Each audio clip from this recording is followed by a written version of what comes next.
It's good! The settings isn't too much. Warning, this game contains themes and depictions of the following. Strong language, death, blood, gore, forced cannibalism, and desecration is advised. Oh, desecration or is that misspelled or is it actually... Is it spelled right? Is it spelled wrong? I can't tell. Discretion is advised. Oh, there it is. Space or enter. I'm happy they had that. Oh, a bunny! It's a bunny and a deer. Once upon a time, there was a small woodland town. Also, it is kind of like fairy tale-ish. In a land where the grasses grow pink and the trees hold yellow leaves up to the sun as if to mirror her. Ah, it might be that goddess lady we saw. It's pretty cool, right? In this town lived many animals, yeah, the animal village, who would spend their days frolicking along in the grass, and their evenings gazing up at the stars. Ooh. I wonder if that's her, because she has a star witchy magic theme. And one very fateful night, a star fell. A shooting star that had blazed its way across the galaxy. It shone brighter than anything they had seen. It landed right beside their quaint forest town. Oh. And then something quite curious happened. From the remains of the comet emerged a magical star witch. Oh, so she's a witch lady, but kind of like a god? She fell from the heavens? The animals were curious, asking her all sorts of questions. It reminds me of Bambi, the movie. And they had like a bunny friend. I don't know if they had any squirrels. They definitely had owls. Who are you? And where did you come from? She answered that she was a blessing from the stars, gifted with all kinds of magical powers. She promised to use this power to make their lives as happy as can be. Oh, it's not bad. But apparently it's a horror game, so maybe it didn't turn out the way she wanted it to. Using her magic, she turned a once pleasant community into an even more delightful one, creating many friends in the process. I think she turned them into people. I don't know if that was a good idea, though, because there's people-animal characters. And so they all lived in magical harmony. Or so they thought. Until... Bum bum bum! Oh, what a good morning, world! Always a pleasure to wake up to you. I mean, she's pretty cute. What do you think? She's pretty nice. She looks nice. Here's to a good day today. She has that enthusiasm. So a nice personality. Now, what was I doing today? Ah, wait. Right. Raj wanted to meet me down by the river for a picnic this morning. I should start heading over there after I do my garden work for today. Move using your arrow key, space or enter to interact with objects. Press X to open menu and to cancel. X for menu? Oh, okay. Let's go ahead and save. Ooh. She kind of reminds me of one of those early 2000s cartoons. This basket was a gift from Ruby. Who's Ruby? Hey, 𝑩𝒆 𝑲𝑰𝑵. You want Oreos? What kind of flavored Oreos do you like, 𝑩𝒆 𝑲𝑰𝑵? They have carrot cake. Oh my god, I love the carrot cake Oreos flavor. They have chocolate, like the usual original flavor Oreo. They even have lemon. The lemon one's pretty delicious too. I think they even have like an ice cream flavor of Oreos. Oh, it's about ice cream. About the Oreos?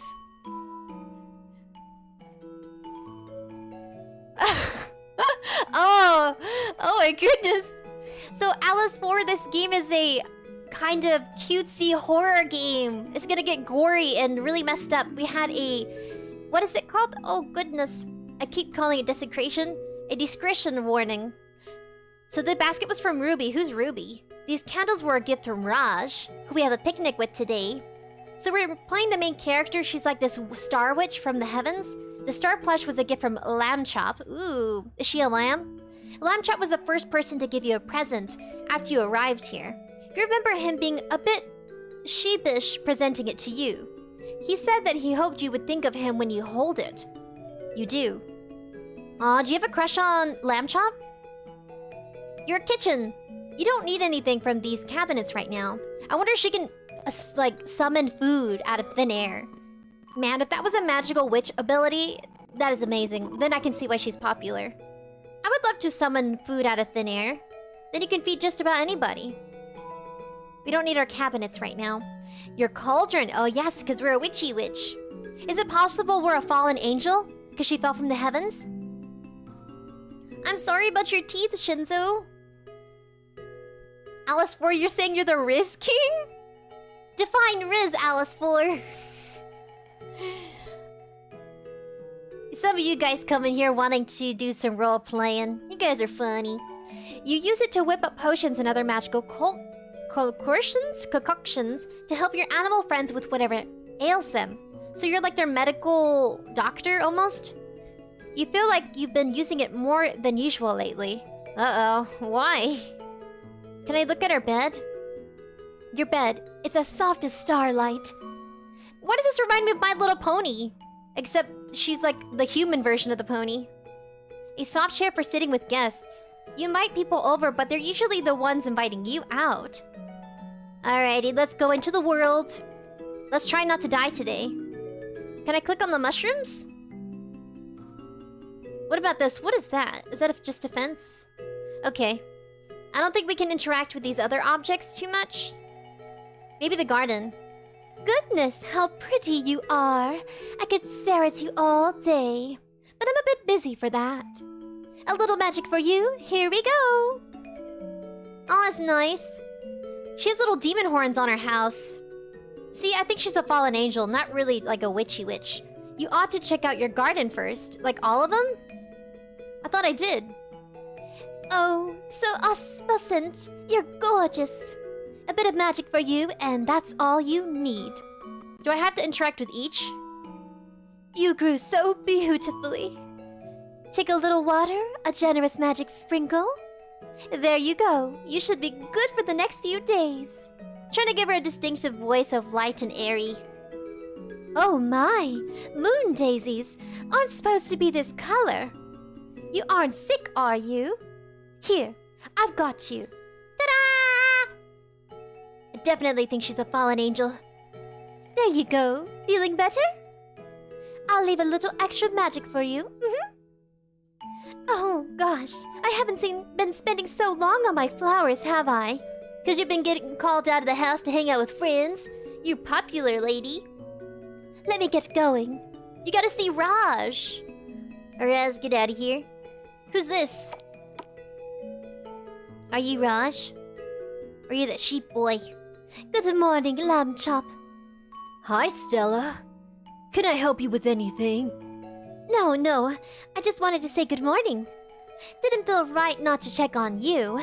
You are my friend after all. Is that so?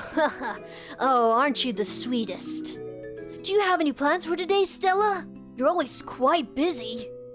I do. I'm actually on my way to meet Raj by the river right now. He invited me out to a picnic. I think he wanted my approval for some of his cooking. Ah, right.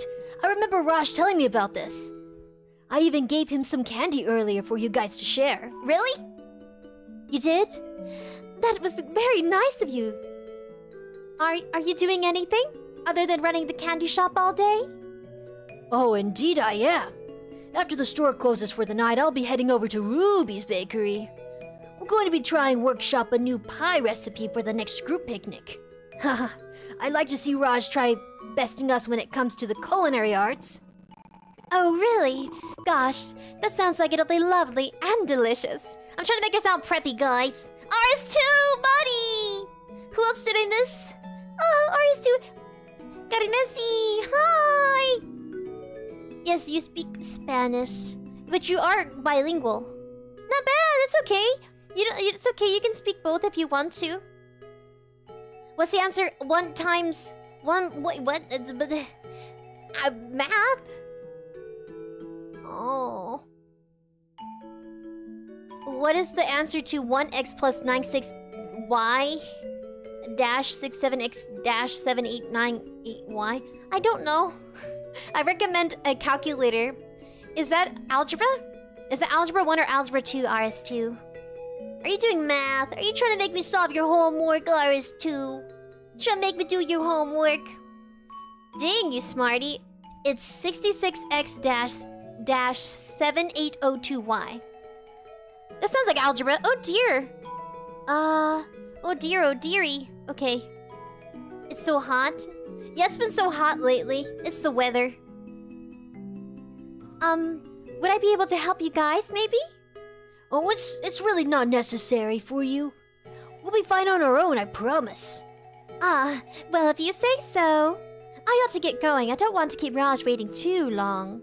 Right. See you later, Stella. Have a great morning. Yes, you too. Can I look at your candies? Jars full of various types of small candies, like Jawbreakers. Jawbreakers were so big when I was a kid. I think they still are.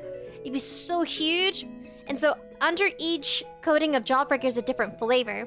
They had an Ed, Ed, and Eddie, and maybe that drove some popularity. From like kid shows and stuff. Characters eating it.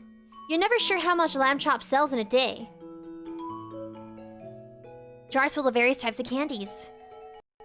It's your homework? 2 + 1 is your homework, Diamond. It's 4! Alice 4. Yes, algebra. Cool, RS2. Algebra? I was good at Algebra 2, but not Algebra 1. Kinda weird. But I think my top tier math course was geometry. I love those shapes. You're never sure? Okay, so I think it repeats the same line. Oh, what about the plant? Lamb chop's Venus flytrap. Alpity named Venus. It looks like she's been fed recently. Can I go behind here? Stella, there's no need for you to come behind the counter. I can get you anything you need with help. Oh. What if I try again? What happens?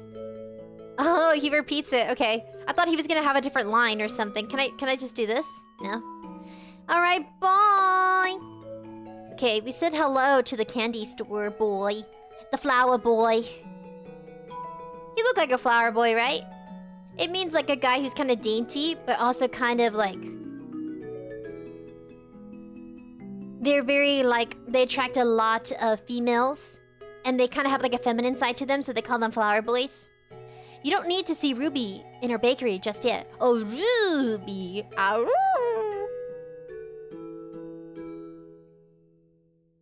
Oh, what about this? Can I interact with this real quick? She moves really slow. Plenty of coin lines on the bottom of the fountain. Wishing on a fountain seems pointless with you around, though, because you make wishes come true. We kind of look dead, don't we? Look at our eyes. And our white palish skin. How are we not dead? You had many lovely lunches and tea breaks with friends sitting here. So are we kind of just inspecting, almost like a mystery? Residential area. So let's go this way. We gotta figure out where Raj went. Wow, so she made this world using her magic. Acorn's house. You knock on the door, but it appears they aren't home right now. So we have more characters to meet? I'm like it already. Buck's house. You knock on the door, but it appears he isn't home right now. Is Buck a deer? The neighborhood stretches outwards, but you don't need to go much farther than here. I wonder if they're gonna make a full game, or if this likes the introduction to the demo. Shinzo, you thought flower boys were a wedding thing? Yeah, I think flower boys also, it's like when guys tease each other about the other guy being more feminine. Because he hangs out with more of like a female group. That's what I thought flower boy meant. That it's just a guy who attracts female friends. And who has like a very sensitive, kind of in touch with their feminine side.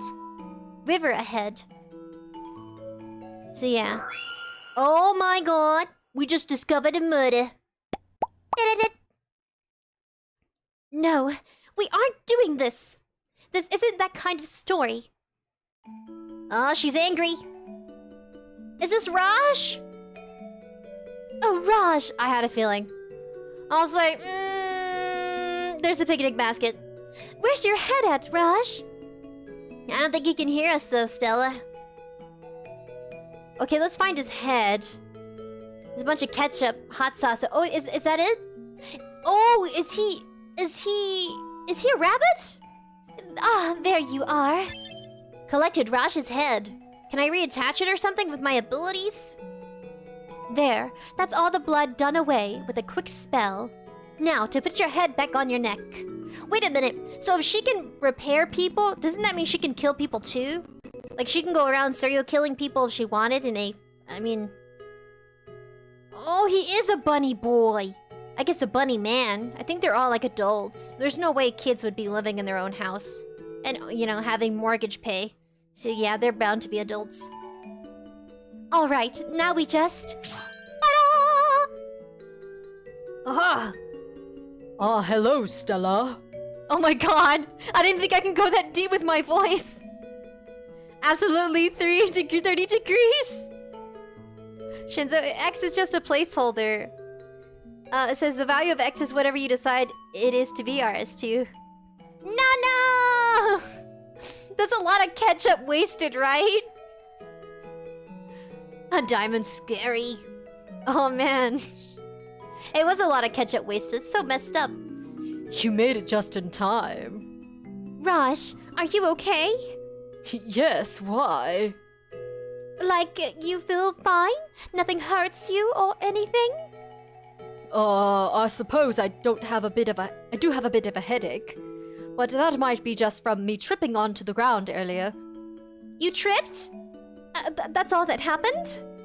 I know. I'm not usually so clumsy. Which, also brings us to the bad news. Bad news? What kind of bad news? See, when I tripped, I kind of had a nasty fall. And because I was so close to the river, when it happened, well, I kind of spilled all our food into the river. Oh, Raj, that isn't bad news at all. The important thing is that you're safe. I'm giving her an accent, because I gave him an accent, and it's just happening right now. I'm really sorry to ruin our morning plans like this. Goodness, if only I had looked where I was going. Oh, Raj, really, it isn't a problem. But what about you? What are you going to do for breakfast now? I have plenty of food at home. And speaking of home, why don't you head home too? You said you had a headache, right?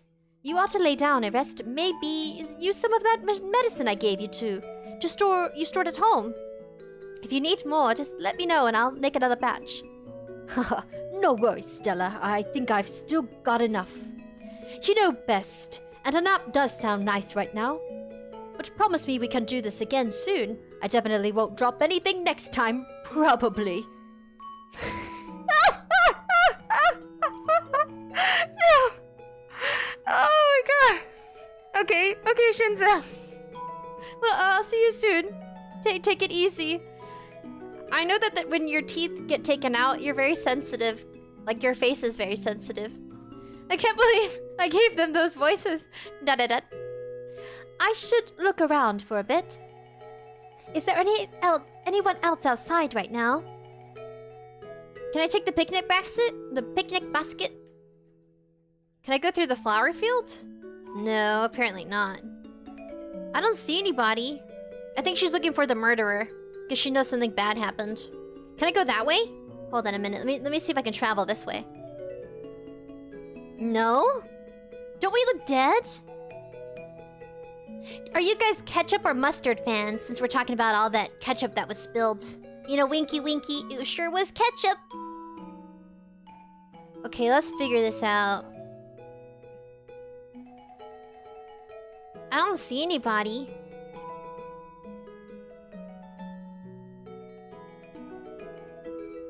Am I supposed to find somebody? Can I go see this person? Okay, we don't need to see them just yet.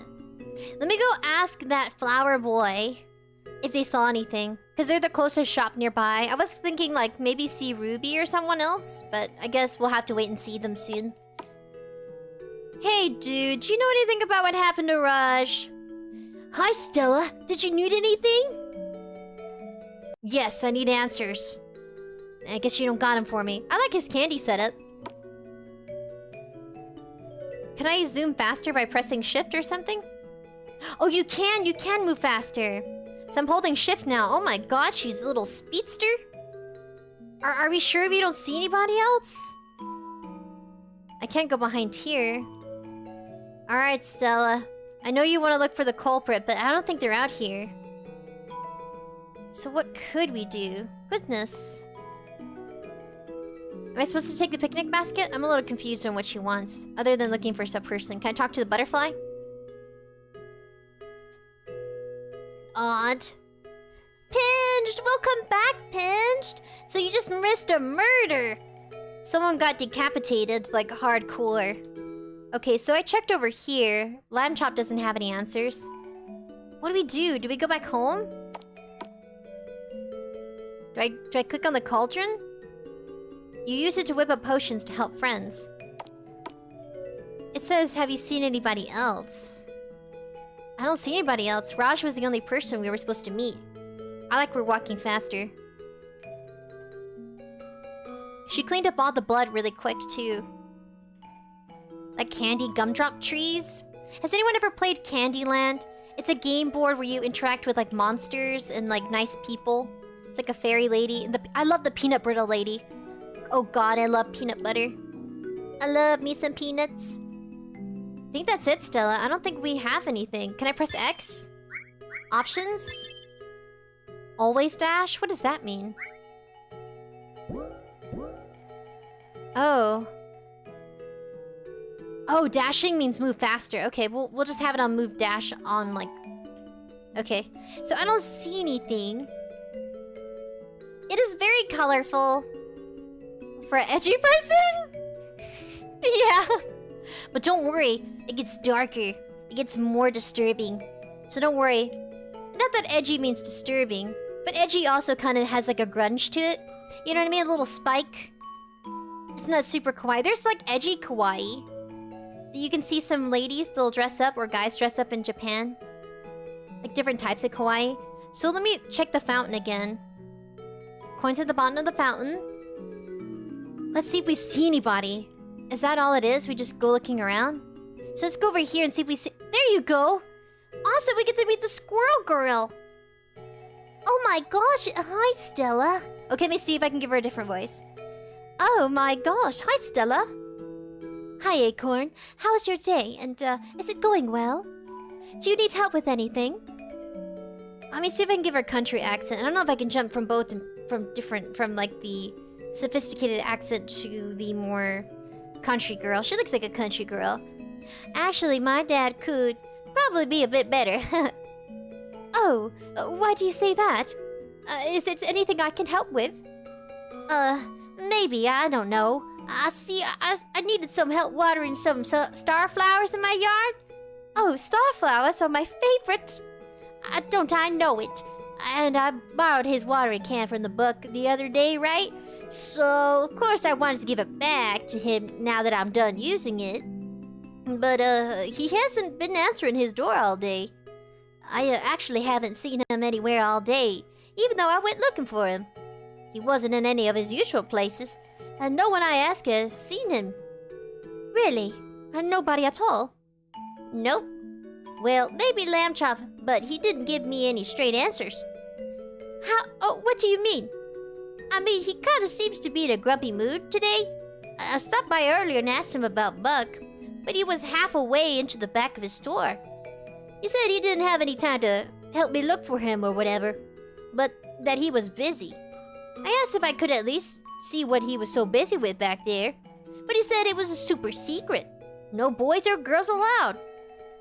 I reminded him that I'm not either of those, and he slammed the door in my face. Well, that's not very nice at all.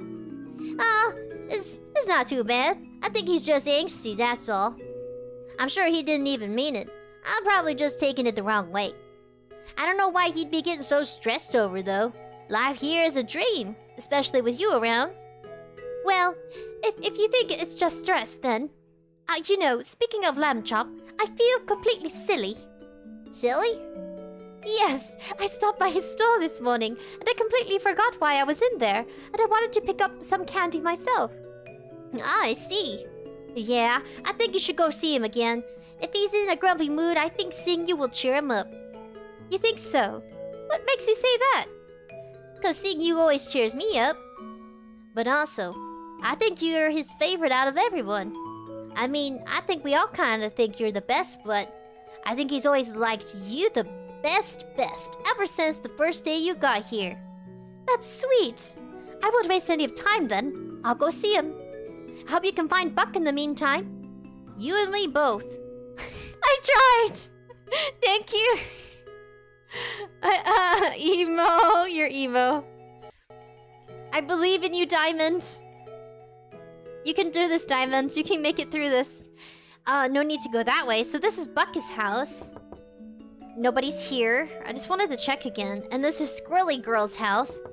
Acorn. Haha. Hey, Stella. You know I'm right here if you wanted to see and say hi, right? I'd let you come over for a visit, but wouldn't you rather enjoy the beautiful day outside? I'm a country girl myself, little Squirrely. Did you see Lamb Chop? Was he happy to see you like I said? Alright, I'll go look, Jesus. I'm a little nervous to see Lamb Chop. If you said he was feeling angsty, I don't know. Like, do you mean, like, angy? You mean angy or angsty? Hi again, Stella. Hi, Lamb Chop. Did you just have lunch? It looks like you have some jam left on your face. It's blood. Excuse me? It is blood. Well, do you need help cleaning it off? Nah, I'm fine with it there. Are you sure? Ooh, that's what the squirrel girl meant by angsty. Do you need somebody to love you? Is that why you feeling emotional? You need some love, you need a hug. Well, if you're gonna make such a fuss about it. Can I clean it off your face now? So, what is it you came back in here for? I just wanted to check on you, that's all. Oh, you really care about me, don't you? Well, Stella, as much as I love to see you, I gotta start preparing to close up shop. I have to make sure I've got everything I need for when I meet up with Ruby in a bit. But I'll see you tomorrow, won't I? Certainly. You're kicking me out already? But I want some candy! Uh-huh. I better go check on her before he gets there. She must be in the bakery if she's waiting for him, right? Let's go, Stella! Let's figure out what the heck's going on. Who killed the bunny boy? What's up with Flower Boy over here? I guess the Flower Man. Ruby! Oh, hi, Stella. You never say hi, but you never say my name right. It's Ruby. You gotta say with the Roo. Aru. Aru. Aru. Aru. Aru.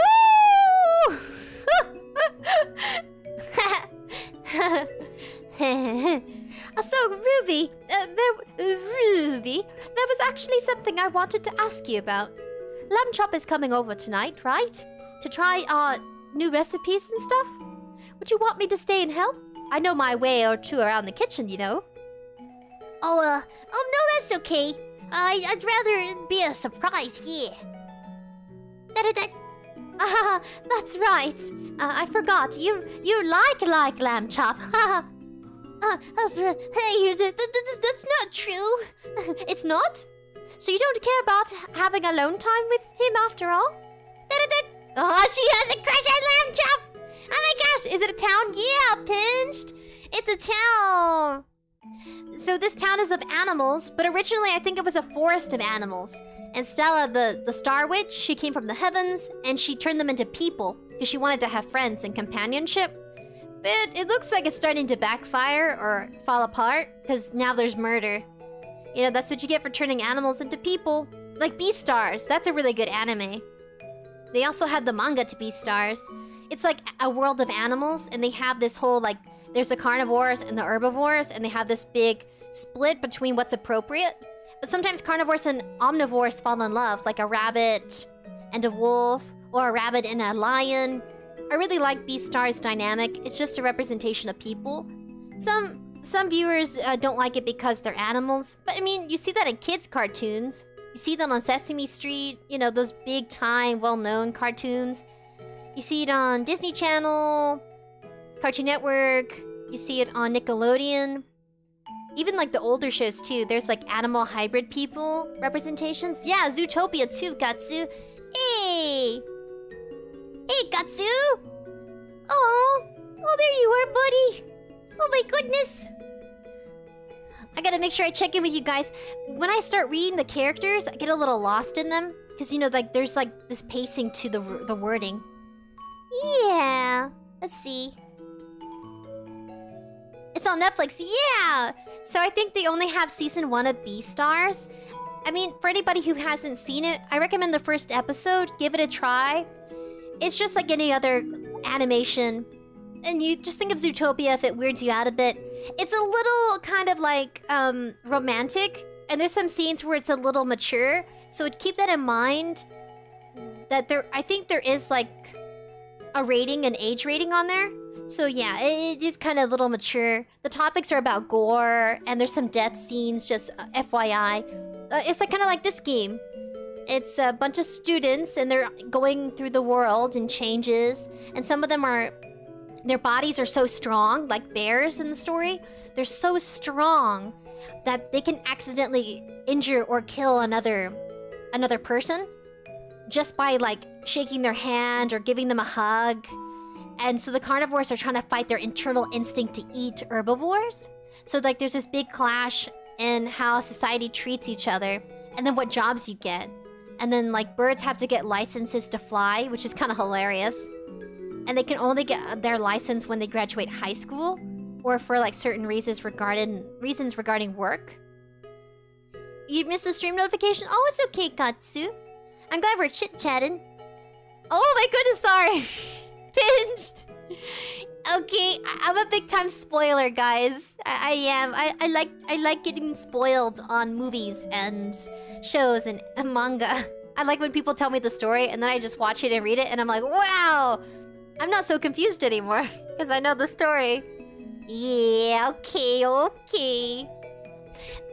Ooh, RS2. What kind of bear? Polar bear, grizzly bear, like all kinds. So like it shows different species, like different species within rabbits, color patterns, even like hybrid creatures, but you don't get into the hybrids until you like read in the manga, that sort of thing. So yeah, it's pretty good. A diamond.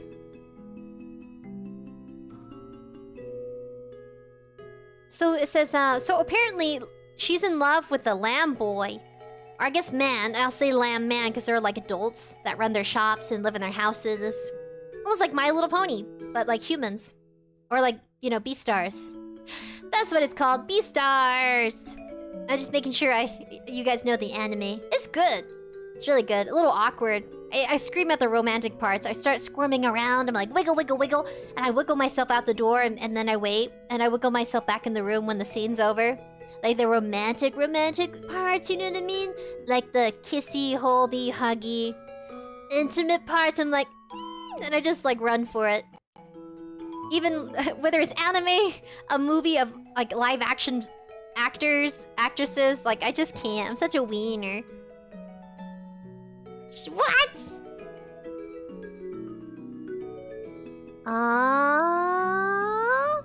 Gatsu, I'm just saying it's now she's gonna eat him. You think she's gonna eat him, Gatsu? Yeah, it's Pinged. It's Zootopia, but it's rated R. Rated R for sure. Well, maybe a little. I see, I get it. Well, I don't want to intrude on you if you don't want me to be here for it, but just... But please stay safe, won't you? Of course, Stella. I always like things safe in the kitchen. I never forget my own mittens. Right. I'll see you tomorrow? I'll see you tomorrow, Stella. I'll be sure to have extra for you. It'll mean the world to me if you like what we come up with. Hee hee. Goodness, my voice was cracking. I was like...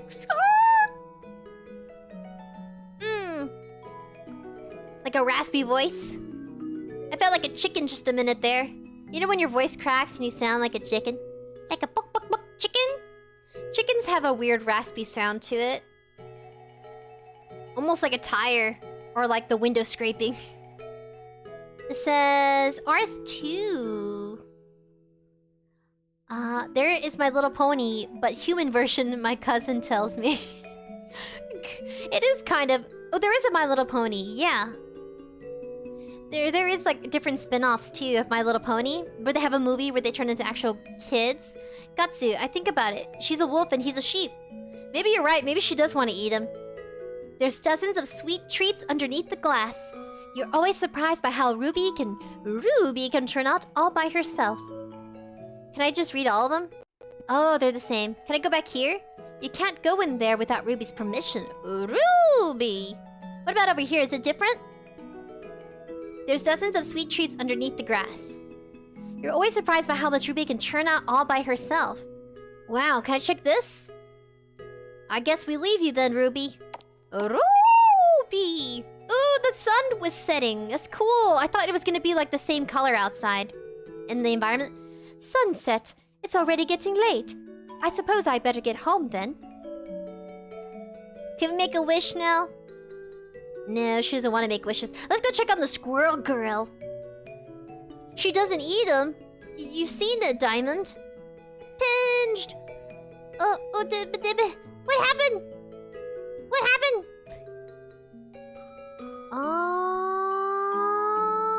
AI? We'll see, guys. We'll see, buddies. We're gonna check it out together. Can I see the Acorn's house? You don't want to bother them at this hour. Oh yeah, because she has a squirrel family. Buck's house. You don't want to bother him at this hour if he's even home. Bam, bam, bam, bam. What happened to Buck? Something happened to our friend. Where's the bunny boy? I mean, bunny man. I keep correcting myself. He's a man. These are adults. Adults murdering other adults. Do do do do do do do do do do do. Looks like he's already closed up shop. Da da da. Or did he? Let's go back to the scene of the crime. Criminals always go back to the scene of the crime, which is why they get caught. We're gonna catch this scammer. We're gonna catch this liar. Can I go this way now? Can I jump into the water? Good morning, chicken! Chicken, chicken. Buck, buck, baby, chicken.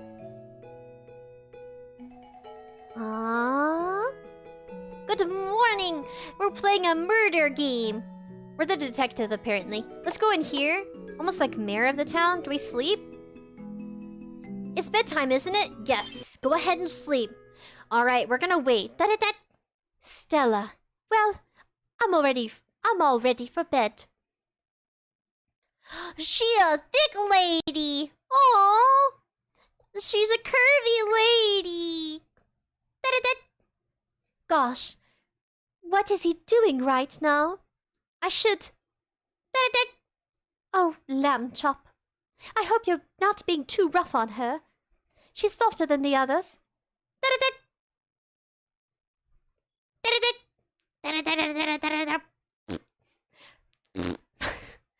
Good morning! I should bring Ruby breakfast today.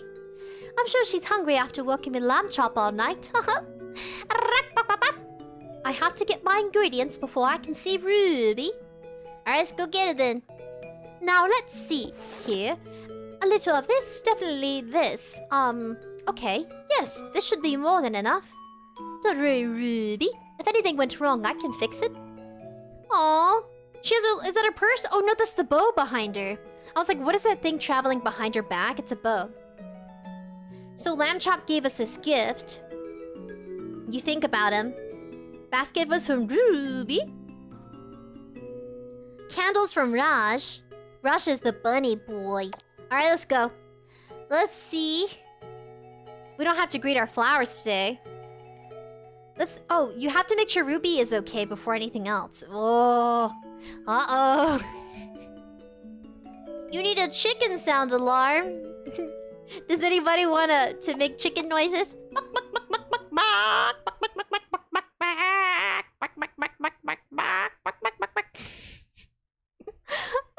Doesn't it sound like Screechy? What was that? Did you hear that weird noise? Either the game made a weird noise or my dog just farted. Ruby! I was wondering if we could have breakfast. Oh no, Ruby. I'm sorry, Stella. I'm not really hungry right now. Oh, Ruby. Can you bring me a pot, Ruby? Okay. Oh my god, what happened? What happened to Ruby's face? Now, Ruby... Well, I'm preparing this. You do mind telling me what happened, right? I didn't mean to. I just didn't want to do it. I'm so sorry. I shouldn't have. Hey, calm down. It's okay, Ruby. You're safe, and I'm here to help you now. Just tell me what happened if you can. Last night. Now, this and this. Perfect. Now it'll be ready when... 𝑙ambchop, you're here! I've been so excited. What do you want to try making first?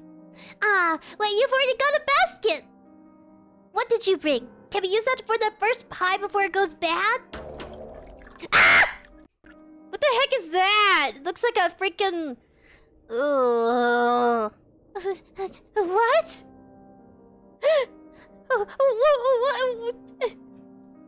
What? You don't mind that I brought a friend for dinner, do you?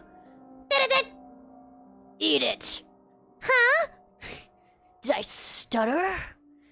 I said eat it. What are you talking about? You're a wolf, aren't you? Wolves eat meat. Eat it. You can't be 𝑙ambchop. I don't even know who you are. Oh wait, wrong one. You can't be 𝑙ambchop. I don't know who you are, but I'd never eat one of my friends. I'll never eat anyone. Come on now, that's not true. Don't think I don't notice the way you look at me, Ruby. Everyone thinks you have a crush on me. That's not quite true, is it? I think you want to eat me. Though I suppose that might as well be the same as a crush in the end. How are you meant to have love for something you don't want to destroy? Well, eat it already. Something's wrong with you. You're crazy. Ruby, shut it. Eat it before I make you eat it. Oh my god. Oh, look. You made me get my hands dirty. Tastes good though, doesn't it? I should hope so. It took a lot to get to this point. Oh, Ruby. You've got such a beautiful smile, Ruby. He's such a freaking jerk. What a butthole. Would you guys want someone to force feed you something you didn't want to eat? This is so messed up. I don't agree with this. Isn't Lucifer a goat? It is so wrong. He made her eat it. Maybe it's red frosting? Pinched. We can only hope it's food coloring, right? Katsu, you knew that she wanted to eat him? You got such a beautiful smile. Oh my freaking god. Jesus Christ, that's horrifying. Now that's definitely Beastars, bruh. Definitely. It gets super gore, man. Yeah. I didn't want to do it, I promise. But when he dug his hands into the basket and... Ruby, it's okay, it's okay. Thank you for telling me as much as you did. You're so right too, Stella. It did taste good. I shouldn't worry about that, Ruby.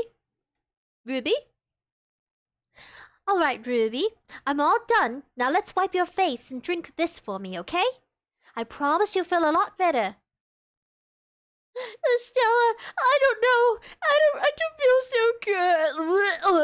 I feel like I gotta... Excuse me? What do you think of my acting skills? What do you think of my acting skills, guys? Am I doing good?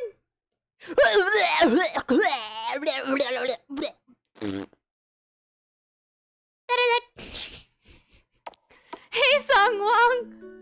I had some voice acting in here.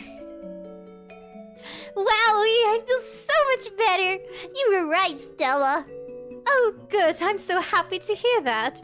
Now, may I ask you again about last night? Just really quickly. Sure. What do you want to know? Well, what happened last night?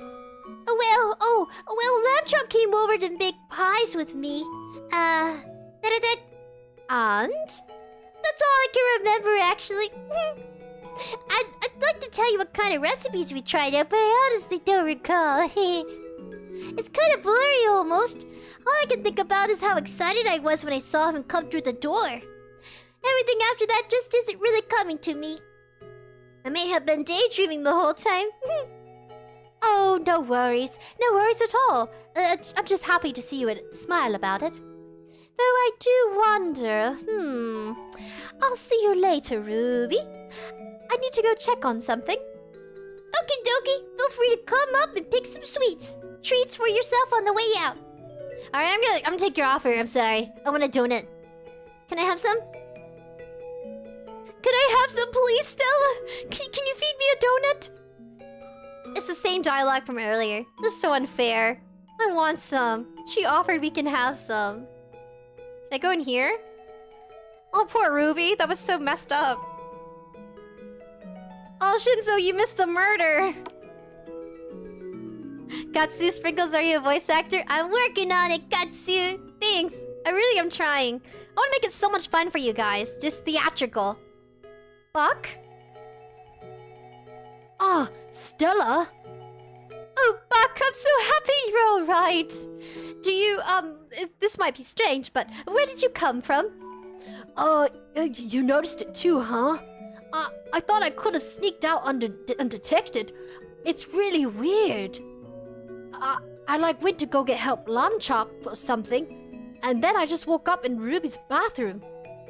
I don't know how I got there, but I didn't want to spook her. So I thought I'd just sneak out the back. But I guess you caught me anyways. Right. Acorn's been looking for you. They wanted to return the watering can. Got it. I'll go look for them now. Wow, he came out of her bum, guys. She either threw it up or it came out of the bum. He cannot keep doing this. Go get him. Get him, girl. Get him. Get him. Get him. Diamond, someone forced to eat a person. Yeah, I know. It's disturbing. But yeah, I've been doing good, Sungwon. I've been doing chill. I've been chill. I've been very ecstatic about playing horror games. I'm also looking into trying new artwork, trying new different types of drawing illustration designs. You know how artwork all has their own, there's different genres of art? So you notice on the thumbnail how I drew the characters to match the art style of the game? I wanted to give it kind of its own, unique, just kind of image about it. Should stand out from the other thumbnails, because other people are playing this game too. And also to try just having fun with somebody else's style. Hi, Stella. Good morning. Is everything okay, Stella? You seem a little grumpy. You know, I saw everything you did, right? Oh, did ya? Did you like it, Stella? No, Lamb Chop, I didn't. And I fixed it. You? Did you think I couldn't notice? I fixed all of them, Lamb Chop. No one's dead. No one's injured. They don't even remember it. Again. I fixed everything again. Oh, she got mad. She got mad, man. And Stella's supposed to be this perfect girl, too. RS2, blood is not detouring for you. Not deterring. Stella, you evil Beep, beep. I hate you. Because she's getting onto you and you're being a brat. She gave you guys the world and turned you kind of human. And now you're being a butthole. Come back here, you butthole. You're being disciplined. For eating people. I bet you ate people. Uh-oh. Dun dun dun dun. You've been busy. Where's all the candy? Is this what the candy's made out of? I'm gonna start looking. Ew. I can't go that way. Damn it, Lamb Chop, you smart little sneaky butthole. I see you've decorated more since the last time. Mm-hmm. How nice of you to notice, Stella. What's the meat from? Lamb Chop, we need to talk about this. I shouldn't have eaten that beep myself. Maybe then we wouldn't be having this problem. Heh. Yeah, I'd like to see you try fixing that. Lamb Chop! Why do you keep doing this? Because I want to, why else? That's not an answer. How is it? How isn't it an answer? Because you're not telling me everything when you say that. Fine. I do it because it's fun. There, are you happy now? Do you think I'm stupid? That I'd accept you just want to do this stuff because it's fun? How could anyone get enjoyment out of this? Oh, beep off, Stella. You never understand it anyways. Get the beep out of my shop. No, I'm kind of the mayor of this town. I can just whisk you away with magic. I'm gonna talk to you again. What are you still doing here? I thought I just told you to beep off. Well, I don't want to leave just yet. Huh, that's just like you. It's always about you and whatever you want, Stella. The entire beep goddamn world is always about you and what you want. Oh, what I want? It's about what everyone wants. Everyone's getting to eat good food, feel good, and be happy. What more would you be asking for? What more do you want? I want you to drop dead. This isn't the time, Lamb Chop. This isn't the Lamb Chop I met when I first came here. He would have never said that to me. No, it's not, and he wouldn't have. But I like this one better. I guess you'll just have to deal with it, hero. I'm gonna keep talking to you, your butthole. We gotta still get on to. You know what's funny? I never really thought much of Ruby. Really, I thought of her as a wasted potential. A wolf with pointed claws and sharp fangs, yet indiscernible from any prey animal. You may as well have to defang her in the entire time you've been here. But last night, something happened. I watched her gnaw away at what I made out of book. Something about it, when I saw her eat, or when I saw her like that crying, her mouth was just dripping with blood. Just her teeth were all red. It felt like the way it was meant to be, and looking at it, it's like I was overwhelmed with this urge suddenly, one I never felt towards her before. And that is? I wanted to kiss her. Did you kiss her? Ha! Like I'm gonna tell you. It's more fun to watch you grapple with the idea. You're nasty. What? Are you still wondering if I tell? Ha ha ha. You know what, Stella? I tell you this. I've always wanted to kiss you a lot more. Gross, so he did. Ew! Oh! So he made her eat it, and then he started making out with her. Ew. Sing a lot of Red Nana. I gotta clip that beep beep and make it into a song beat. That's cool, Katsu. That'd be cool. You know, just put it like, hey, these are the people I got the sound effects from. That's cool. I know they did that to Markiplier. They did that to Markiplier, Game Grumps. They turned, like, they caught snippets of their videos. I don't think Markiplier live streams. He has, but very rarely. Game Grumps, they live stream. Those are the two big time YouTubers I followed since I was a kid. And I've seen clips of, like, songs from Markiplier's voice. It's pretty cool. That'd be nice. Just let me know if you ever do. Get ready to run? I know, this guy is just like, ugh, you're nasty, man. He's into that kinky stuff, that nasty stuff. I mean, come on. You looked like an angel when you first got here. The way you spoke to us was nothing but comforting, and you had this unbreakable charm to you. Ease audio! Ooh, Friday the 7th, blood doesn't look like it anymore. After watching Friday the 7th, that's a movie? Is Friday the 7th a movie? I'm curious, RS2. Shinzo, I'm gonna start thinking he's a little more crazy. Yeah, he bananas, man. He bananas. Let's see, making sure I see everybody. Well, I was not supposed to be drawn to something like that, right? I was enraptured by you, completely swept up in how absolutely above me you were. And now, I think that's just it. You always saw yourself that way, didn't you? I mean, ask me, you butthole. I mean, I guess you did ask. When I think about Ruby, how she looked last night, it reminded me of you. I only wanted to kiss her because in that moment, she looked so beautiful and felt so real. And I realized, when you came here, it was like you were the first real thing to ever happen to me. Because you were a sheep, dude. You weren't even real. You were just, you were real. You were just an animal. But now you're like a sheep humanoid. And after that, all the time that passed, I realized that's even more true now. The way I am right now, I feel like a person, like more of a person than I've ever been before. I see everyone else the way you always have. How can you expect me to feel bad when what I did to Buck, to Raj, to anyone? Am I supposed to feel guilty about what I did to Ruby last night? She isn't a person. Not yet. Not the way that you and I are. But she could be. She could be if you let her. But who am I kidding? You won't even let me.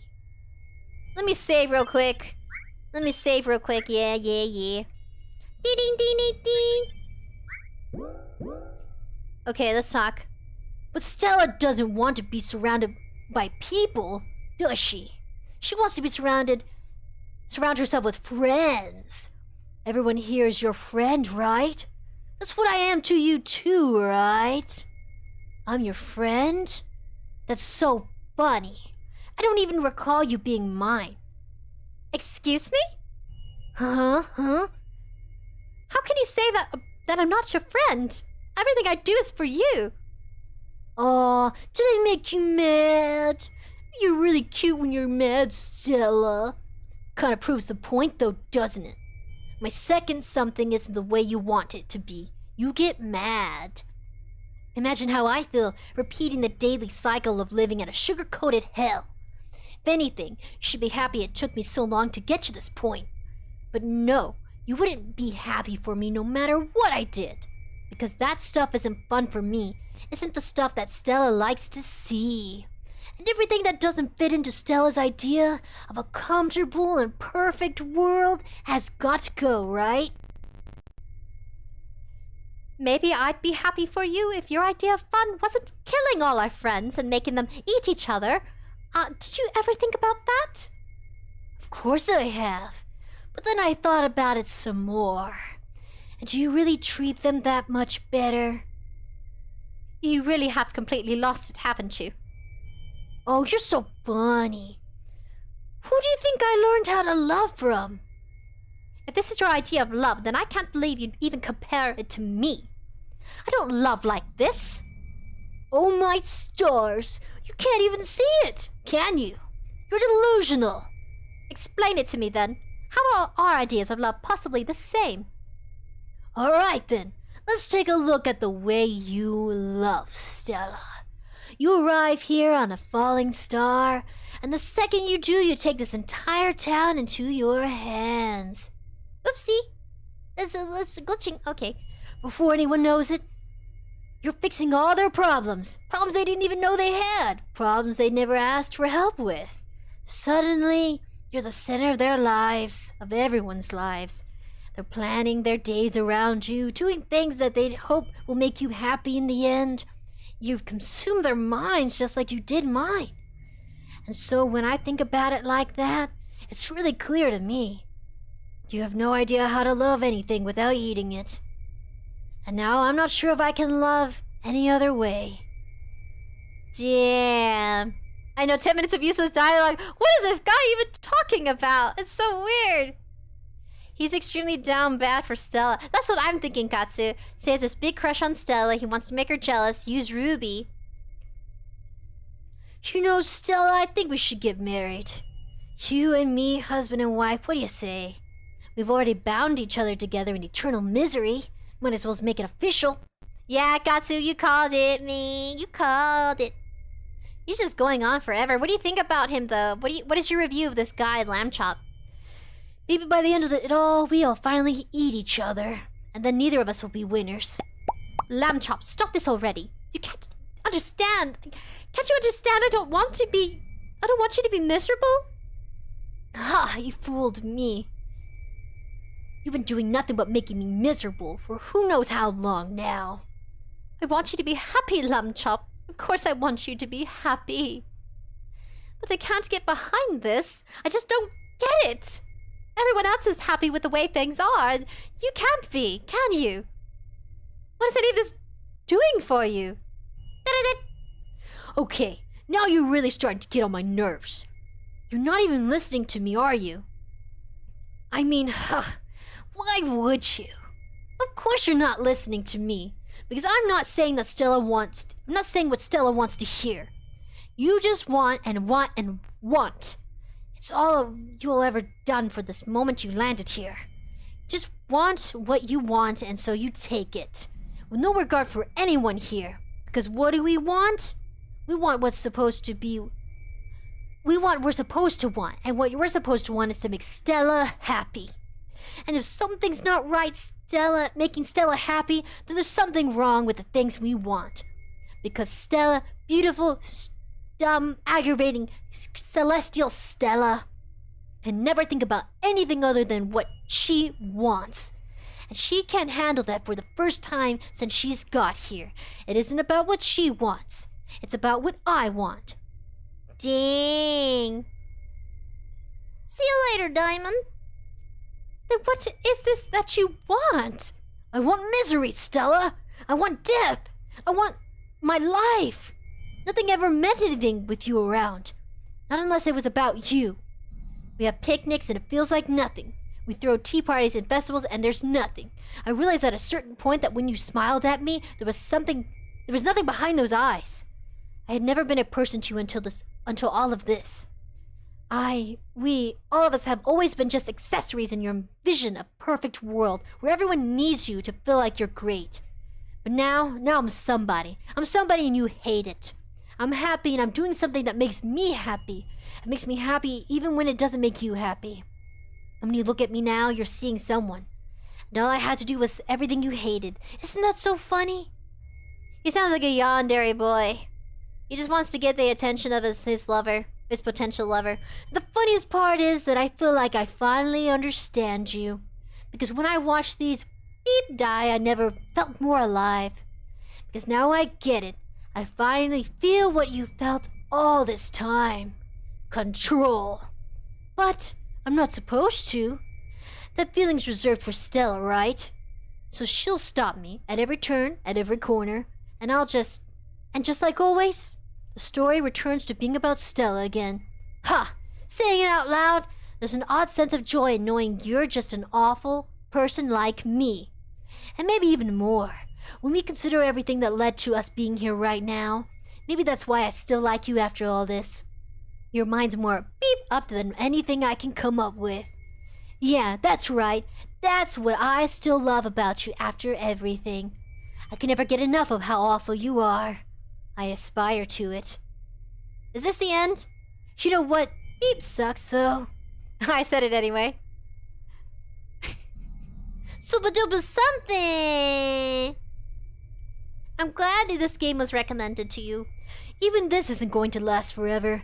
You'll keep fixing whatever I do, and you'll keep wishing that I'll stop. But you'll get used to it. And just like that, I'll stop being a person to you again. Before I know it, you'll go back to seeing me the way you were to everyone else. Just another part of the story. It repeats all the old lines to you over and over and over again. You know what sucks, though? Oh my god, he's repeating it. That's it then. Goodbye! Goodbye, lamb chop. Yeah, we're leaving now. Can I buy some candy? Maybe. Maybe there still is a way to make you happy too. Are we gonna start killing people? Various types of candies. I want candy! I want candy, man! I want some bakery goods. I don't want no blood and gore. Should I have saved? Let me save again. Oh, I can't save right now. That's weird.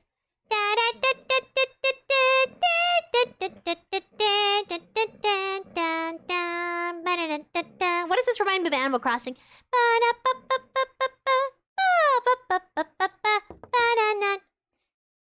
Oh, you knock on the door, but it appears they're not home right now. Where are they then? Don't tell me Lunchop killed everyone.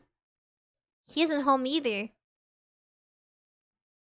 So are we gonna give him what he wants? A world of no people? Maybe that's what he deserves. No people at all. You're kind of siding with Lamb Chop? Gutsy, Sprinkle has just heard that the most horrid speech and just wanted candy after. Yeah, I just want candy, man! I just want to feel better! This guy's a total turd! So we work so hard, but I know, he wants to be a person. Is that our wand? Did we put our wand in there to grant coins and wishes? That's just my observation. So Lanchop just wants to be flawed. He wants to have flaws. He wants to be what a person should be. Not perfect. He's tired of it being in a perfect world. Pinged, how would you feel about being a puppet to a person? Yeah, so that's the logic there for Lamb Chop. He's tired of Stella doing all of this. Alright, Lamb Chop, we'll give you what you want. Let me do a magic spell. Da-da-da! Da-da-da! He's right. He's been my friend ever since I got here. But am I really allowed to call myself his? Friends try to make each other happy. Even if recently that's not the case. Maybe it's because I haven't been keeping up my end of the friendship. So, I think we're killing everyone. Sadio, what isn't that cruel? He want no one to live. Everyone dies. I'm sorry, what?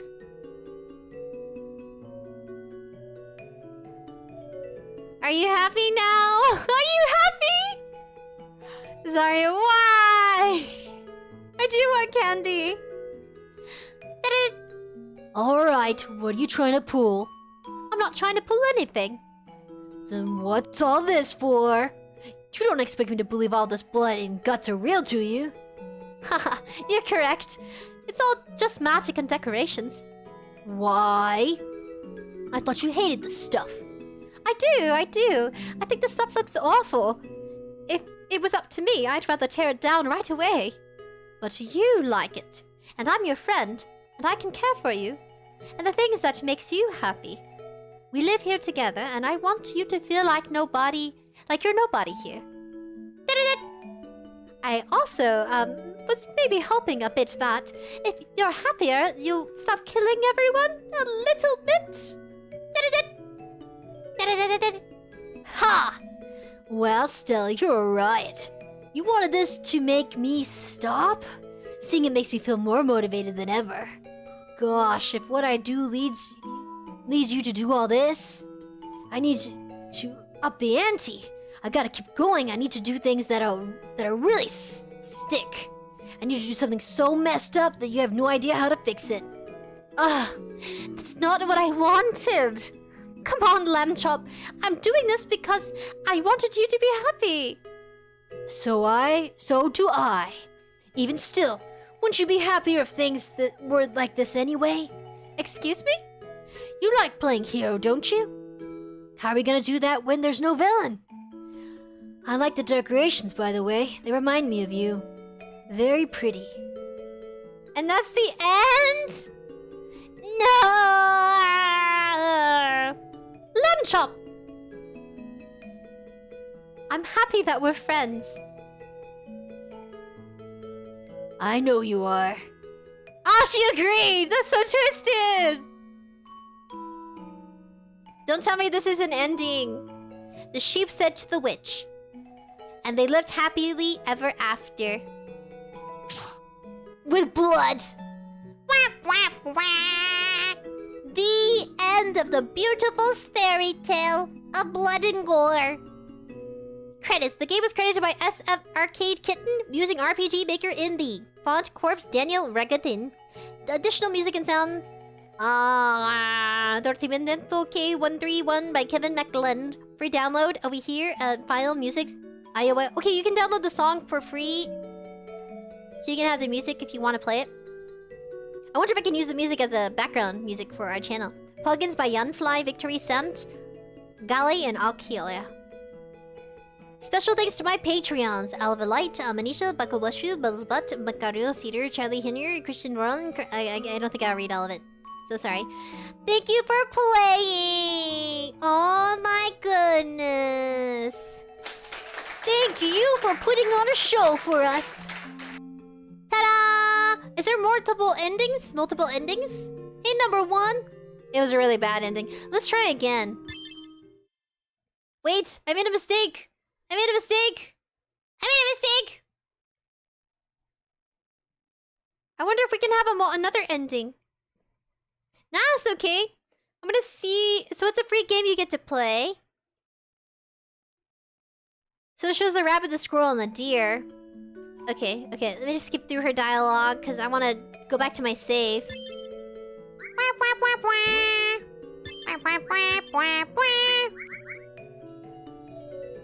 Wait a minute!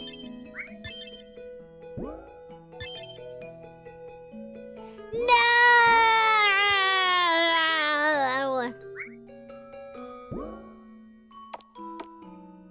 Oh, God. I saved over my save. Like a dum-dum. Alright, I'm gonna go ahead and just... Is there another ending? Let me look it up real quick. Is there another ending to this game? Like, if I don't listen to him, do I get another ending? Okay, speedrun, speedrun. Speedrun, speedrun. Beep, beep, beep, beep. Say hi to the weirdo. The little baby weirdo who has a crush on us. You little sadist. So we're talking to Lamb Chop. He seems very nice. He's gonna go see Ruby. Okay. Now I'm good. Alright, we're gonna leave now. So let's go see... I don't think we can see Ruby. Alright. We're on fast mode. Da da da da da! Please tell me there's a multiple ending. So if we don't listen to him, does that give us a different ending? So this is his head. This is Raj. This is the guy we're supposed to meet for a picnic with. Like the bunny and the deer and the squirrel from the beginning. So we fix Raj. See if I have magic abilities. Alright, now we just... Wow! He has a nice beard. So somebody killed him, and he lost his balance, and all the food went into the water. Alright. Skippity, skippity, skip, skip, skip. Alright, so we fixed Raj. Let's go back now. So we're going for the other ending. We're about to find out what happened. We're gonna go start talking to people. Off with his head! Like from Alice in Wonderland with the queen.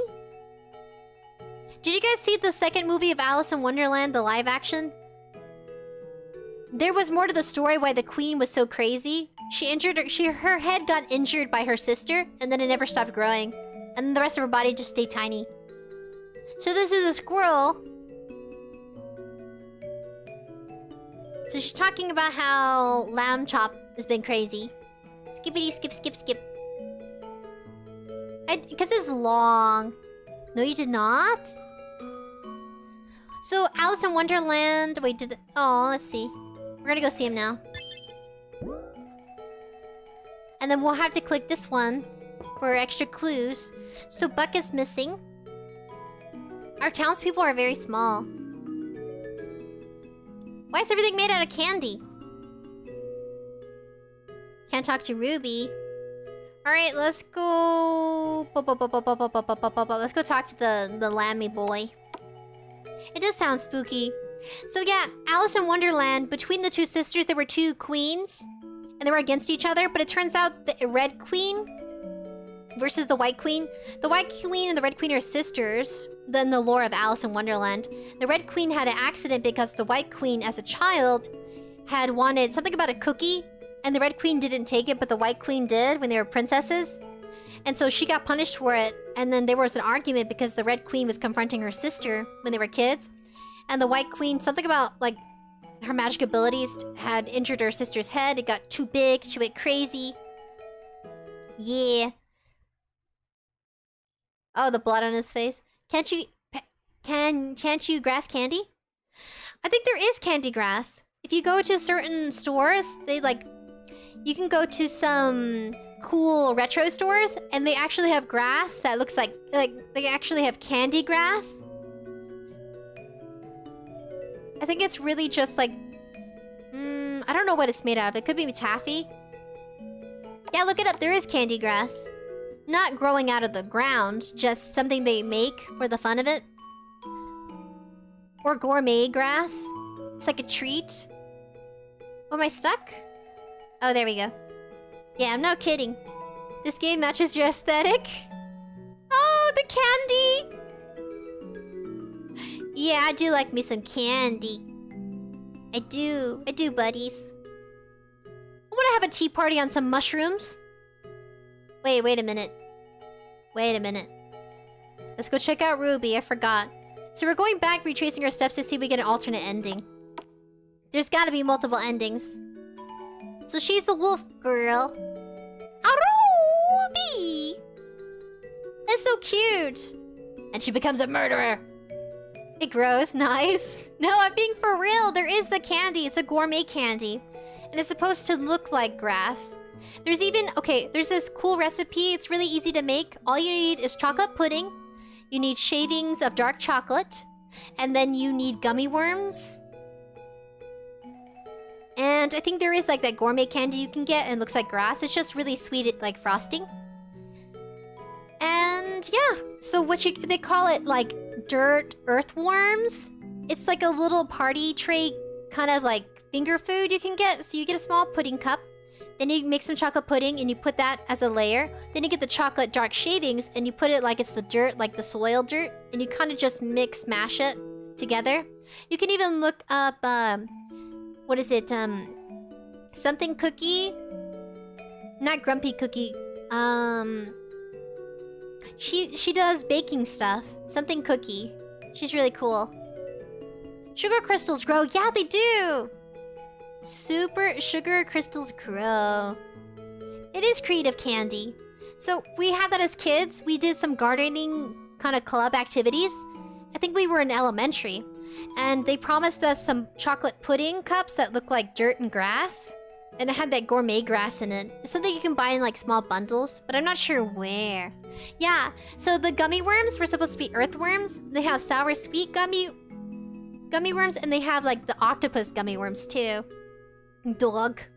It's a dog. Is it a dog or is it a wolf? So I think we leave it be. And now we go to sleep, and then we're gonna wake up to doomsday. I wish we could eat the grass in the game. I guess in some way, 𝑣𝑵𝑏 is right. She's kind of like their... Not their mayor, but she's kind of like their evil witch, almost. Curvy lady. Sugar curvy lady. I wonder if she's made out of sugar treats. That's what I was thinking, 𝑍𝑰𝑬. Is it a dog or a wolf? We can debate, that's for sure. Alright, Stella. You mentioned... So we get some stuff here. Because we have to go fix stuff again. Now we go. So we're gonna go assist Ruby if she needs it. Because we're a control freak. It's okay to be a control freak. Aw, Gatsu. That's cute. I love those emojis you make from the different symbol signs. Dun dun dun. Ruby ate a person. Dun dun dun. Ba ba ba ba ba. Ruby. If you want to check out me making her sound like she was crying, you can go to the earlier part of the stream. Because this part, we're just kind of doing the rough part. So she feels guilty. She's like, I did it. 𝑣𝑵𝑏 fed me. I was waiting for him to come over because I have the biggest crush on him. And instead... Bam, bam, bam! Yeah, community vote. Community vote. How do I do that from the tablet? I gotta do that from the tablet. How do you do that? I can only do it on PC, right? Can you eat candy grass? Yes. Bing. I know. It looks like a snout. Those are intestines, apparently. I don't know why Buck's eyes are dark. Deer's eyes aren't that color, are they? I really like those emojis. Japan text emojis power, bruh. I eat normal grass, Gatsu.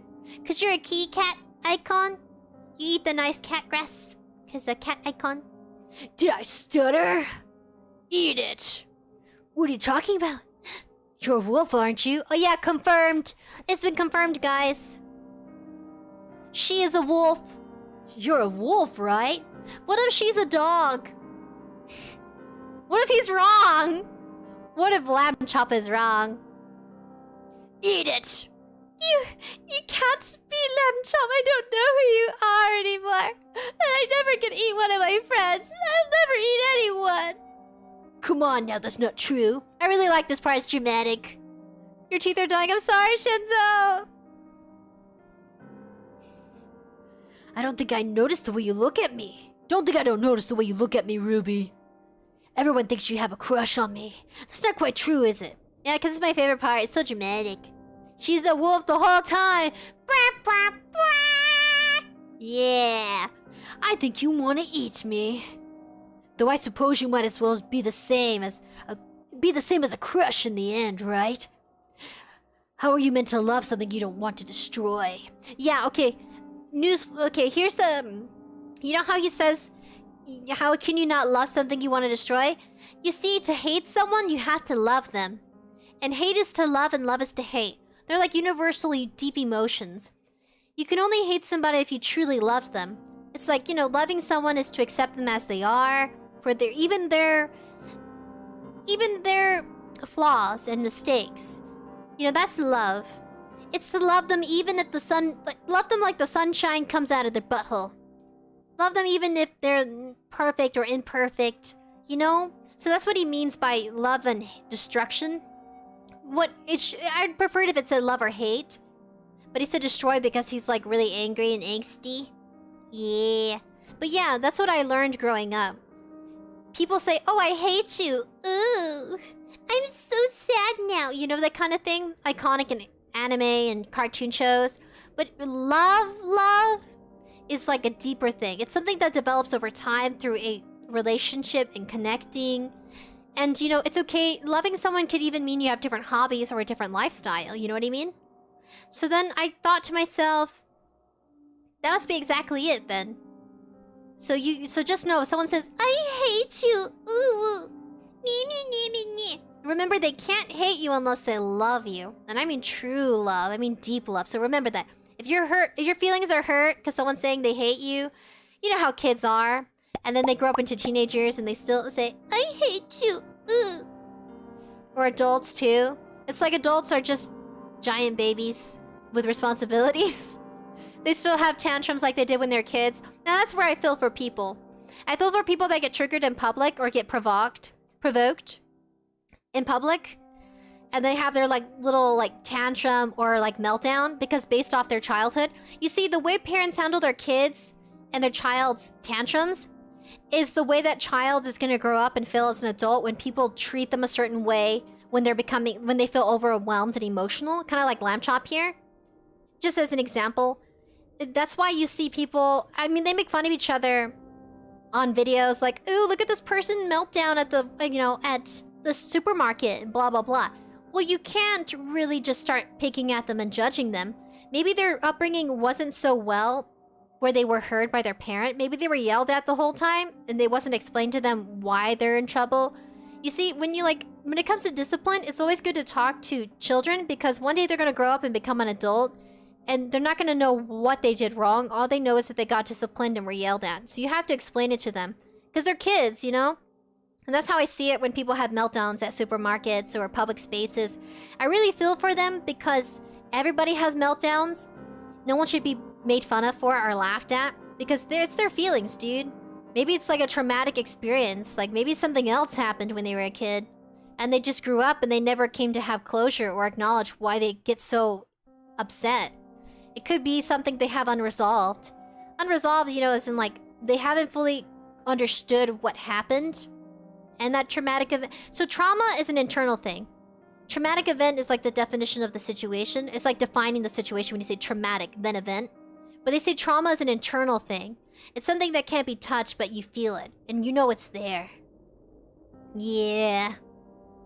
It's true, man. Also, who's the yellow chicken? Oh, the chicken! Oh my god, you're so smart. Zarya, you noticed the chicken? The chicken's the notifier. It's our little chicken buddy. You can name the chicken if you want. All these emojis. Hey, let me start. Yeah, I love these emojis. Katsu, my way of coping is not showing emotion and walking away. Exactly, Katsu. I would take that nice, That's a great suggestion for people. The less you react, the better. You don't want people to think they got a good hold on how you're feeling. Some people are very sadistic and they like manipulating people into acting and reacting certain ways. The best thing you can do is not react to a situation and control how you feel. And that is your power. That is how you handle a situation you're not comfortable with. You feel free to walk away. If someone's being a creep and maybe you know them and maybe you've known them for like a long time, it's okay to walk away. It's okay to excuse yourself and say, hey, I'm gonna excuse myself from the situation because I don't feel comfortable. I don't know I don't understand why you're acting this way, but it makes me uncomfortable and I think I should excuse myself. And just do that. Be confident. If people can be a jerk and a butthole and say rude things to you, you can easily tell them, I'm gonna excuse myself and I'm walking away. And just say it like that and then just don't repeat yourself. You say it once, you don't say it twice. And because if you say it once, it means more. If you say it multiple times, then it kind of lacks its effectiveness. Because they'll just remember you just saying it. Yeah. Yeah, yeah. Yellow chicken. Alright. Well, eat it already. Something's wrong with you. You're crazy. Ruby, shut it. Eat it before I make you eat it. Ruby should have just walked away. That's Ruby's mistake. She just didn't know better because she knows Lamb Chop, right? So all these animals know each other, like, intimately. I know we're just, like, introduced to this world and these characters, but these characters already prior know each other. Ruby should have just walked away and said, no, man, I'm not eating what you got, man. She should have been like, no, and then just walked off. Aw, look. See? She should have walked away. You made me get my hands dirty. You just being a perverted creep. Tastes good though, doesn't it? See, he's wrong too because he, instead of facing his feelings, instead of facing himself, he's putting that upon other people and saying that how he's feeling and how he's acting is what they're doing. And he forces them to do it to prove his point. Which is what's happening here, if we're gonna dissect it. Yeah, he is being a creep though. Oh, Ruby. You've got such a beautiful smile. Yeah. Lamb Chop, why you kill your animal friends? I didn't want to do it, I promise. He put his hands into the basket and... Ruby, it's okay. Thank you for telling me so much as you did. He was right too, Stella. It did taste good. I wouldn't worry about it that much, Ruby. And then she fixes her. I mean, he's kind of tired of doing this over and over. Yeah. But he didn't have to force her to. Yeah, he was forcing his feelings too. So him and Stella are both wrong. In some manner of speaking. And you know what? The people are wrong too. Ruby, Squirrel Girl, or Squirrel Kid. I guess not kid, they're all adults. Never mind.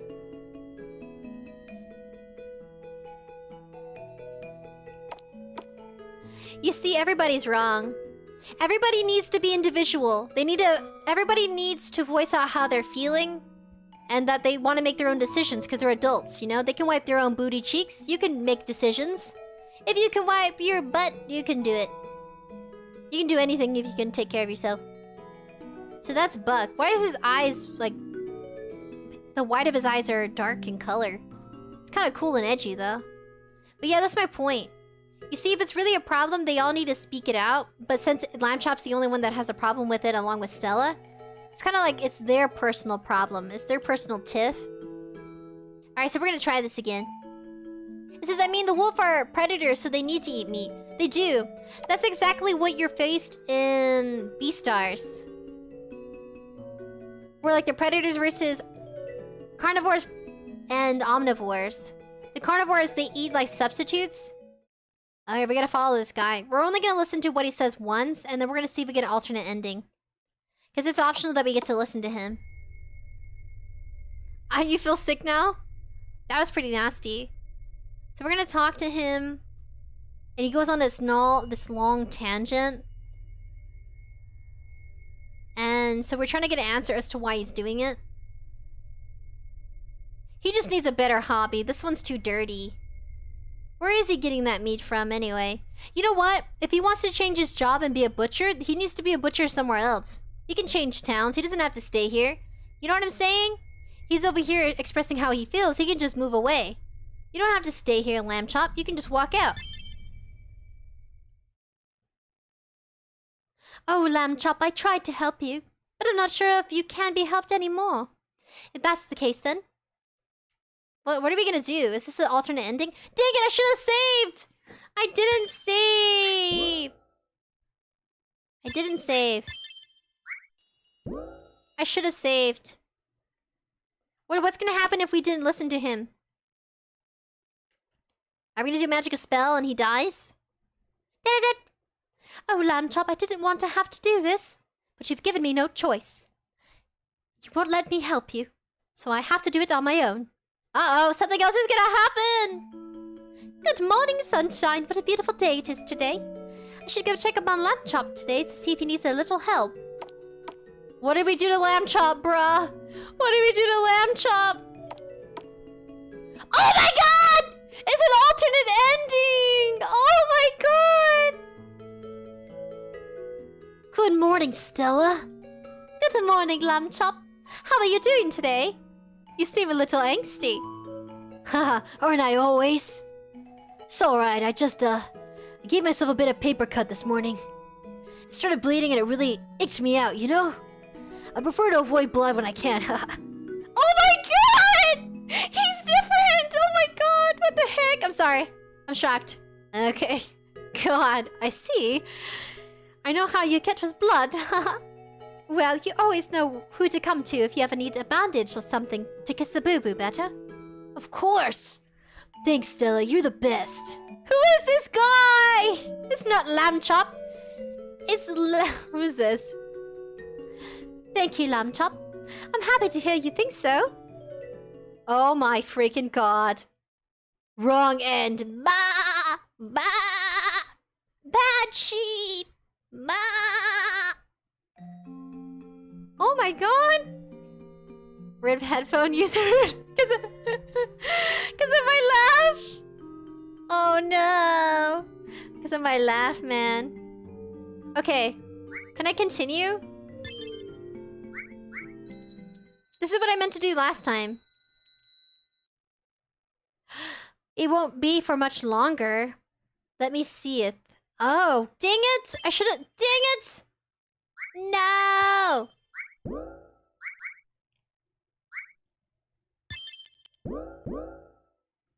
Dang it!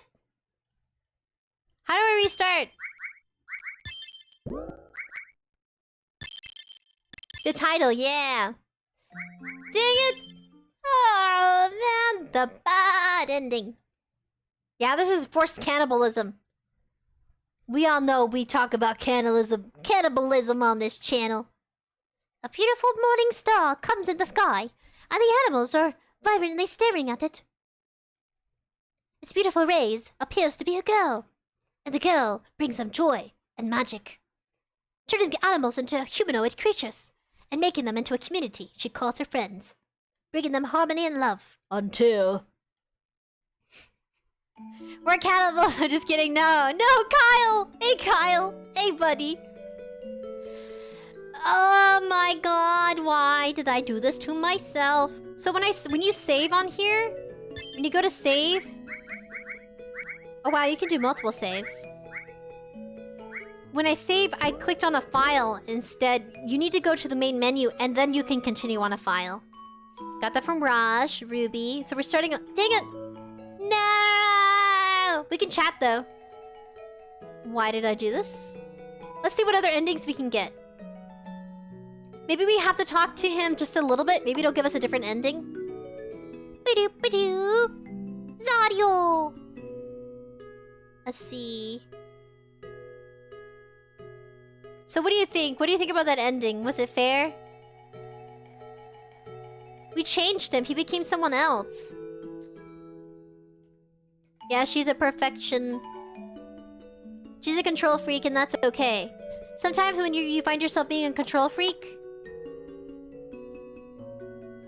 black sheep, eh? Interesting. Is he actually a black sheep or did he bleach his hair? That's what I'm curious about. Okay, can I skip real fast? Oh! No, I'm good, Lamb Chop. Okay.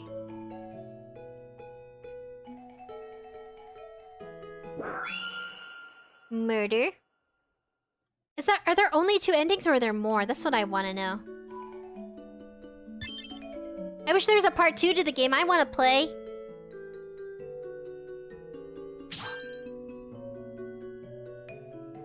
So, are you ready for Bonnie's Bakery? Bonnie's Bakery is also this dark and morbid. Just a forewarning, this whole week is about darkness and morbidness. To bring the life right back into us. Damn, man. Aww. So, do we go on dates with people? Alright, yeah. Find the squirrely squirrel. So, we're gonna go back and listen to what Lamb Chop said. Oopsie. Go this way. And we're gonna figure out if we can listen to him partial way, and then maybe... Because we gave him the good ending. A dark week? Yeah! I wish I could skip faster. Oh, you can kind of skip faster by pressing X. So if anybody plays, X or Z is fine. Z is slower, X is faster. X goes through all the like dialogue real quick. What do you think about her design? It's kind of neat, right? It's like a beret, but like the top of a corn top. Her little buck teeth. There's some squirrel VTubers, by the way. I love those squirrel VTubers. They're cute. Or chinchilla VTubers. Chinchilla VTubers are very rare. Chinchilla, snake VTubers are rare. Spider VTubers are getting popular. Alright, you crazy booty boy. I mean, man, because you're a guy. I mean, you're a grown adult. I mean, yeah, you're a guy, but... Do you think they mate? Do you think these people have children? Did I do this all over again? Oh, he told us to leave. Yeah, how do you think they procreate? Do you think the wolves and the lambs procreate together? Do you think they have babies, like hybrids? Is that it? Ah. Is it the same dialogue? No, it's still, yeah, it's still the same. Yeah, I'm curious about how they have children. Spider VTuber, I've never seen one before. Yeah, it's possible. They have multiple limbs, and they have really cool aesthetics and fangs. I like those VTubers. I wish we can go to the back room. Do we have any more serial killers here? Sprinkle speedrun? Yeah, we're gonna see. So we got the bad ending. The bad ending. And then we got the good ending where we came to terms with... We're okay with him being a villain.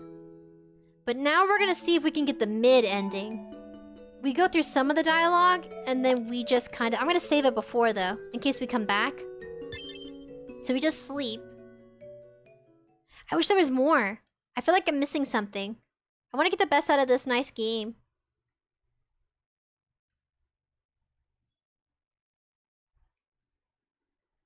I can't believe we did that to him. We did turn him into a puppet. Oopsie, I forgot. I like how curvy she is. I thought it was just her dress. I guess she is just a curvy lady. She needs a table in her house, by the way. It's kind of empty with just chairs. Who's it again? Let's go see Ruby. Chimera world. You think so? Chimera? Isn't chimera like a certain species in folklore? So there's a breed chimera, and they're like a combination of like tiger, bird, and it's like what you see in Harry Potter. There's a chimera or chimera, and it's like this winged bird, kind of like lion creature. Harry Potter rides him in the second movie. And then Malfoy, I used to say mouth boy.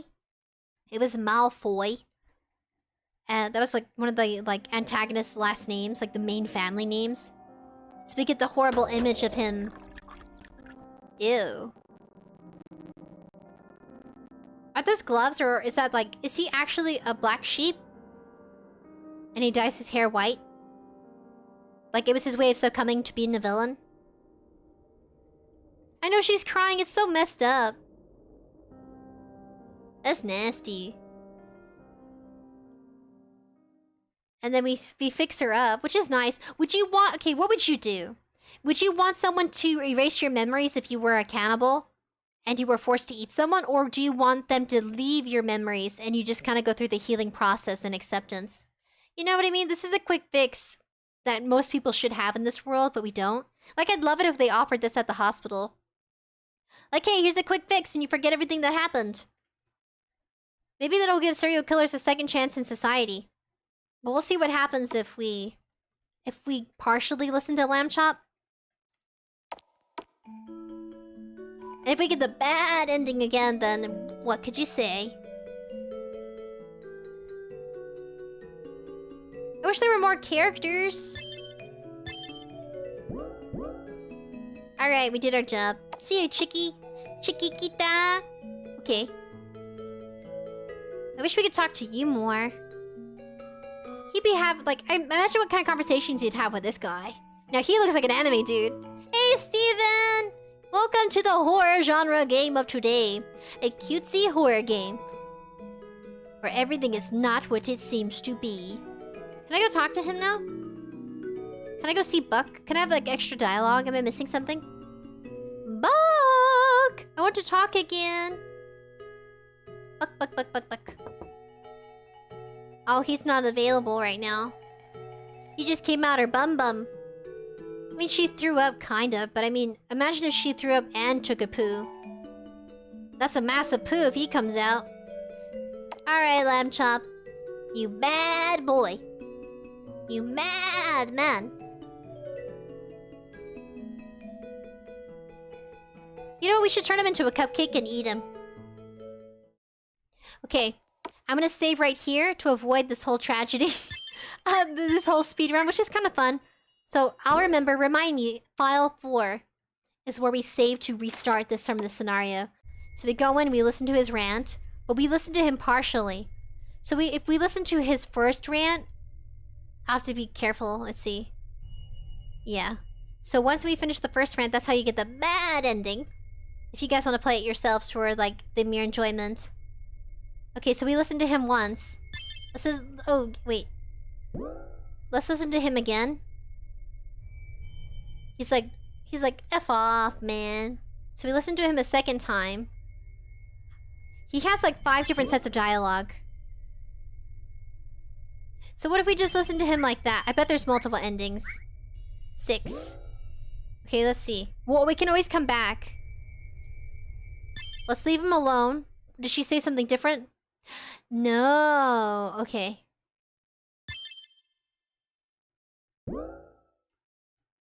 So is this gonna have the same ending? We listened to his dialogues twice. Like, it's 2 sets. So you either listen to him or you don't. Let's see. Do we get the same ending? Maybe there is only 2 endings. Yeah. Let's see what happened to him this time. I wish it changed the color of his hair. From pink to black to blue. Yeah, it resulted the same. So we do just get the bad ending. So this is how he started in the beginning? Alright. There's only bad endings. It's okay, Shinzo. I know you're suffering from your wisdom teeth. Alright, everybody. That is for Sweet No Death. There's only 2 endings. The bad ending. And the good end, where we just kind of, like, live in a chaotic world where we manipulate people into being our friends. And we have a villain who makes us feel like the hero. We do hope you feel better, buddy. It's okay. When I got my wisdom teeth out, I was miserable. I had some prescriptions to help make it easier, but I watched anime and that didn't even help. Eating jello wasn't helpful. Yeah, this was super fun. He's been erased. I know! She erased the original Lamb Chop. I really wish there were multiple endings. But yeah, this one right here is by ArcadeKitten. I wish it was longer. I know, it's really short. It makes me sad. And I know Shinzo isn't feeling too well. I know, we can talk about it. We can express what we thought about the game. That's what the time is like after, you know what I mean? And we can have this beautiful soundtrack be the background music too. So yeah. I think there was manipulation here, definitely. You guys are even calling it out. You're mentioning that she was very much a control freak. And she just couldn't help herself. She wanted to control her environment. But just remember, if you have a moment where you feel like you want to be in control of everything and you're frustrated, say this line, it makes me feel better. Tell yourself, I'm not in control, and that's okay. Because it's okay not to be in control, and that's what Stella was facing. She needed to accept that you're not going to have a say on the matter of everything. And sometimes you just gotta step back and step away. I mean, what would have happened if Stella didn't fix anything? Was he just gonna murder everybody? Like, if she would have just stepped away from the situation, then maybe, just maybe, he wouldn't have killed so many people. Because he had tons of bodies in that room, too. He could have easily switched towns and told Stella that he wasn't interested in staying here anymore. Or he could have said that he was gonna travel and come back every now and then to see her. Yeah, nothing's perfect. Yeah, Pinch, nothing's perfect. You feel sorry for him? You sad for him because he got turned into a good sheep at the end? He got altered. He got brainwashed. And she dyed his hair. I wish she would have dyed him pink. That would have been cute. That would have been more of a Stella thing. He's pink, he's pink, she's purple. Thank you, Gatsu, for looking forward to the streams. I really enjoyed talking to you guys. You guys give me insight on the characters. What do you think of Ruby? Do you think Ruby should have talked about her cravings or her crush on Lamb Chop? If she would have expressed that she has a crush on Lamb Chop, and then he would have just been honest that he was interested in Stella, because that's what he said. He said he had feelings for her, because she's just as crazy as he is. And then Buck, we didn't get too much on Buck or the squirrel. And then Raj was brief. The town was too small. I wish there were more people. Kind of like Animal Crossing, where you meet new people. They come out with another game of Sweet No Death, and like people kind of just get summoned there and you interact with them, and you have to either protect them on a route to be the hero, or you play the villain route and you just help Lamb Chop kill people. That'd be one too. Sadio, to me it is sad and evil when those people do not... Oh, what people do to Lamb Chop? Oh, when the change? Minecraft, Gatsu. Pinch, but the thing is he can't move towns trapped in a cycle. You're gonna have nightmares, number one?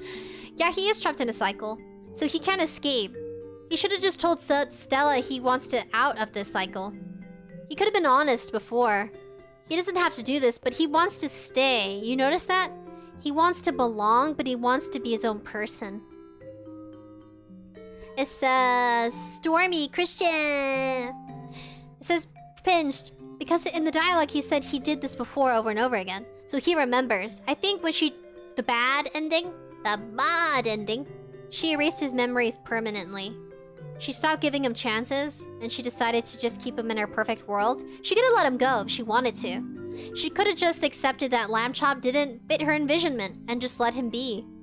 He could move to another town, become a butcher, stay flawed, be crazy and evil all he wanted. But like he said, his driving force was Stella. Her reaction, her personality is what made him the person he is. He couldn't live without her, but he couldn't live with her. So he says love is to destroy. So he like hate-loved her. So he was basically a yandere. I vote Lamb Chop was yandere. Maybe he just didn't know? Maybe. Man, I wish the game was longer. So, buddies. What's the reason Lamb Chop became angry? Good questions, Audio. Lamb Chop just wanted free will. Pretty simple in a nutshell. I'm kind of intrigued on why the other characters wanted Stella to be... We never got their perspective. We got Lamb Chop's perspective that they all wanted to please her. But we never got Buck's perspective or Raj. We got the squirrel's perspective that they really like her. She kind of gave him freedom in some way. They still had freedom to express themselves. She just wanted them to abide by some rules. Yandere boy for sure. I wish I downloaded a different game so we could start playing. I'm trying to think. What other games can we play today for the live stream? Every live stream I prefer to keep one game. But for the sake of time, we still have an hour left. There's some yandere games I'd like to download. I should have downloaded them. I guess that's the end of this one.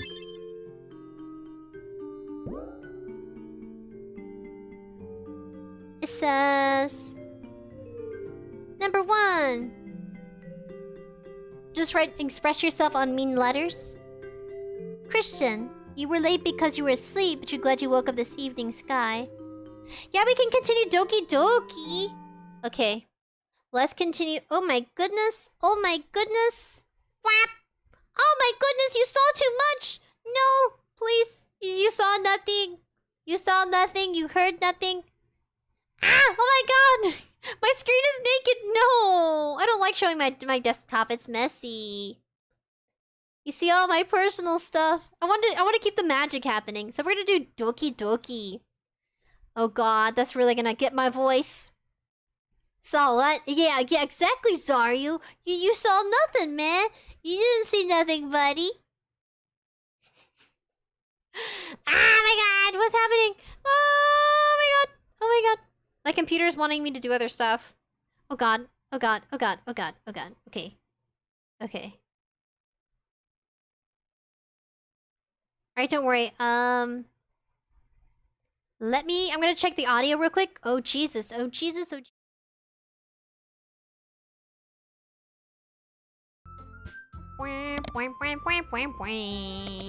Oh my goodness, oh my goodness, oh my goodness. Please, please, mercy gods. Please, gods of mercy.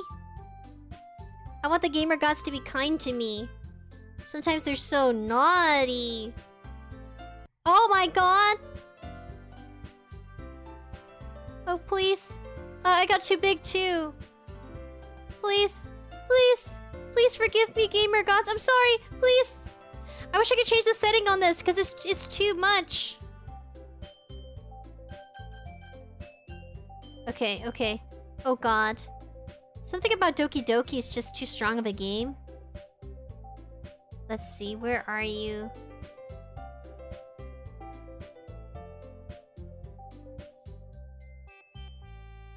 Please.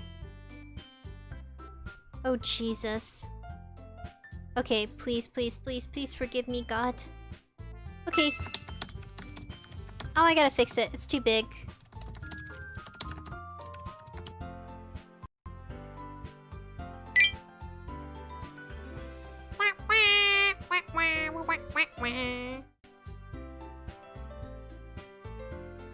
We're gonna do the big screen. Today's a special day where you guys get the big screen.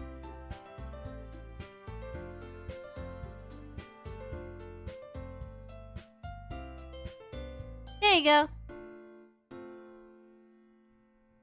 Just like this. Okay. Alrighty, guys. Alright, buddies. Let's gonna go to load game. Can you hear it alright? Okay, it's working. Is it too loud? Alright, let's hope it's not too loud. Okay. So we are going to go ahead and we're gonna go to this last save. You can use skip button if you want to fast forward to text. The conversation trails off. It's kind of a weird thing for Sayori to care so much about. But I want to respect her and keep her happy too. Then again, the festival's only a few days away. Good, guys! It's your favorite soundtrack, Natkatsu? Yeah! I'm happy you guys wanted to play Doki together. It's gonna get gory too, apparently, at this point. Who knows what will happen in that time. Are we gonna become lovers? With Sayori? Here's our poem. Sensation, anger, vibrant, laugh, fickle, Papa. Let's do Papa. Ooh, she's a daddy's girl. A Susud. Nope, we're not doing that one. We're gonna do excitement. Fluffy. Rainbow. Pink. Extreme.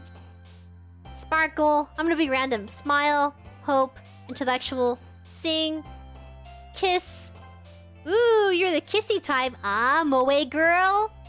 We all got our Moe girls. I think I'm a Moe girl, right? Because of my cat mouth. Wow, wow, wow. I think I'm a Moe.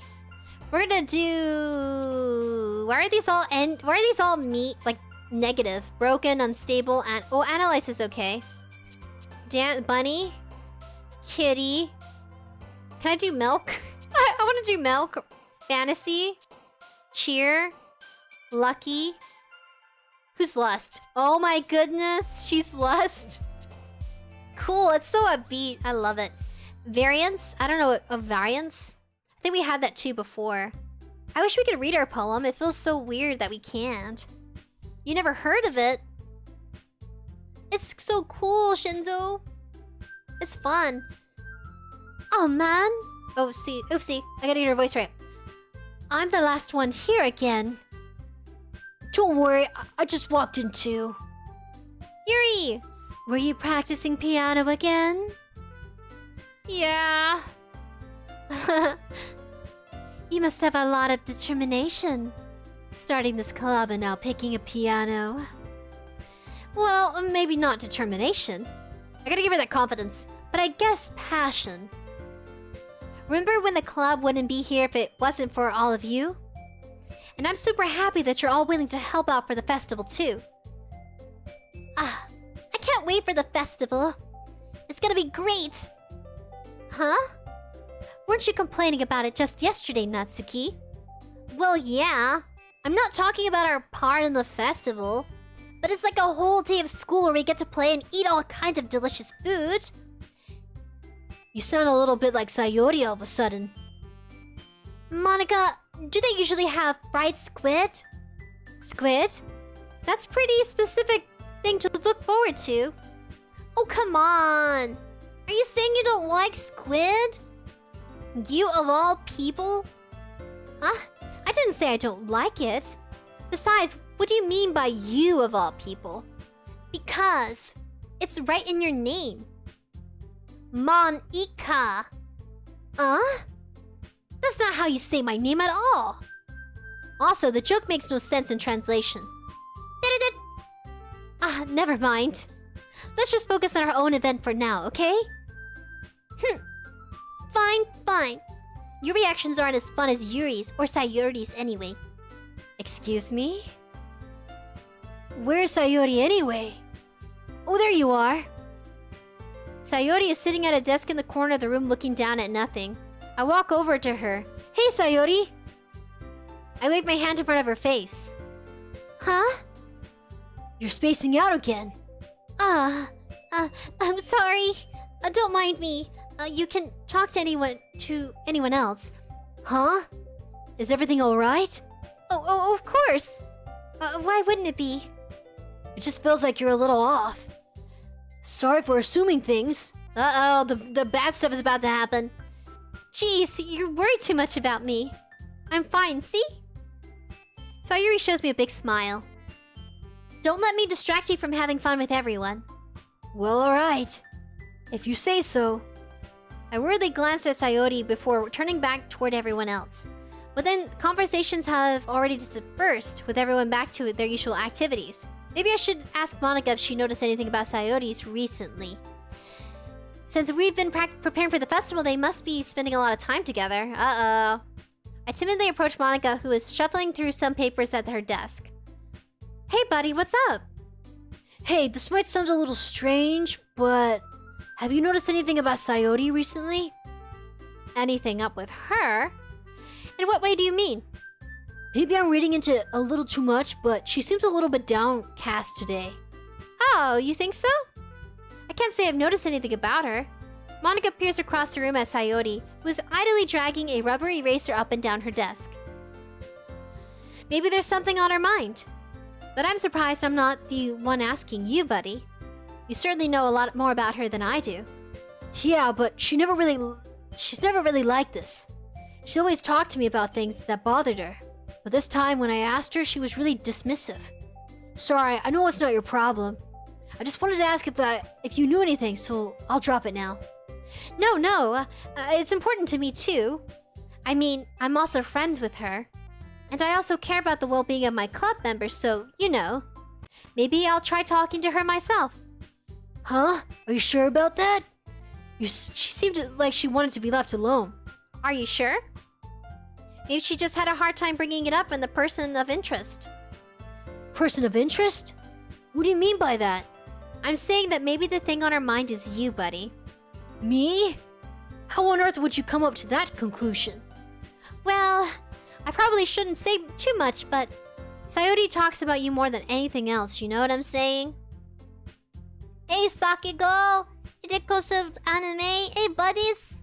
Welcome to the live stream. I was like, what am I saying? Huh? She's been so much happier ever since she joined the club. It's like an extra light was turned on inside of her. What?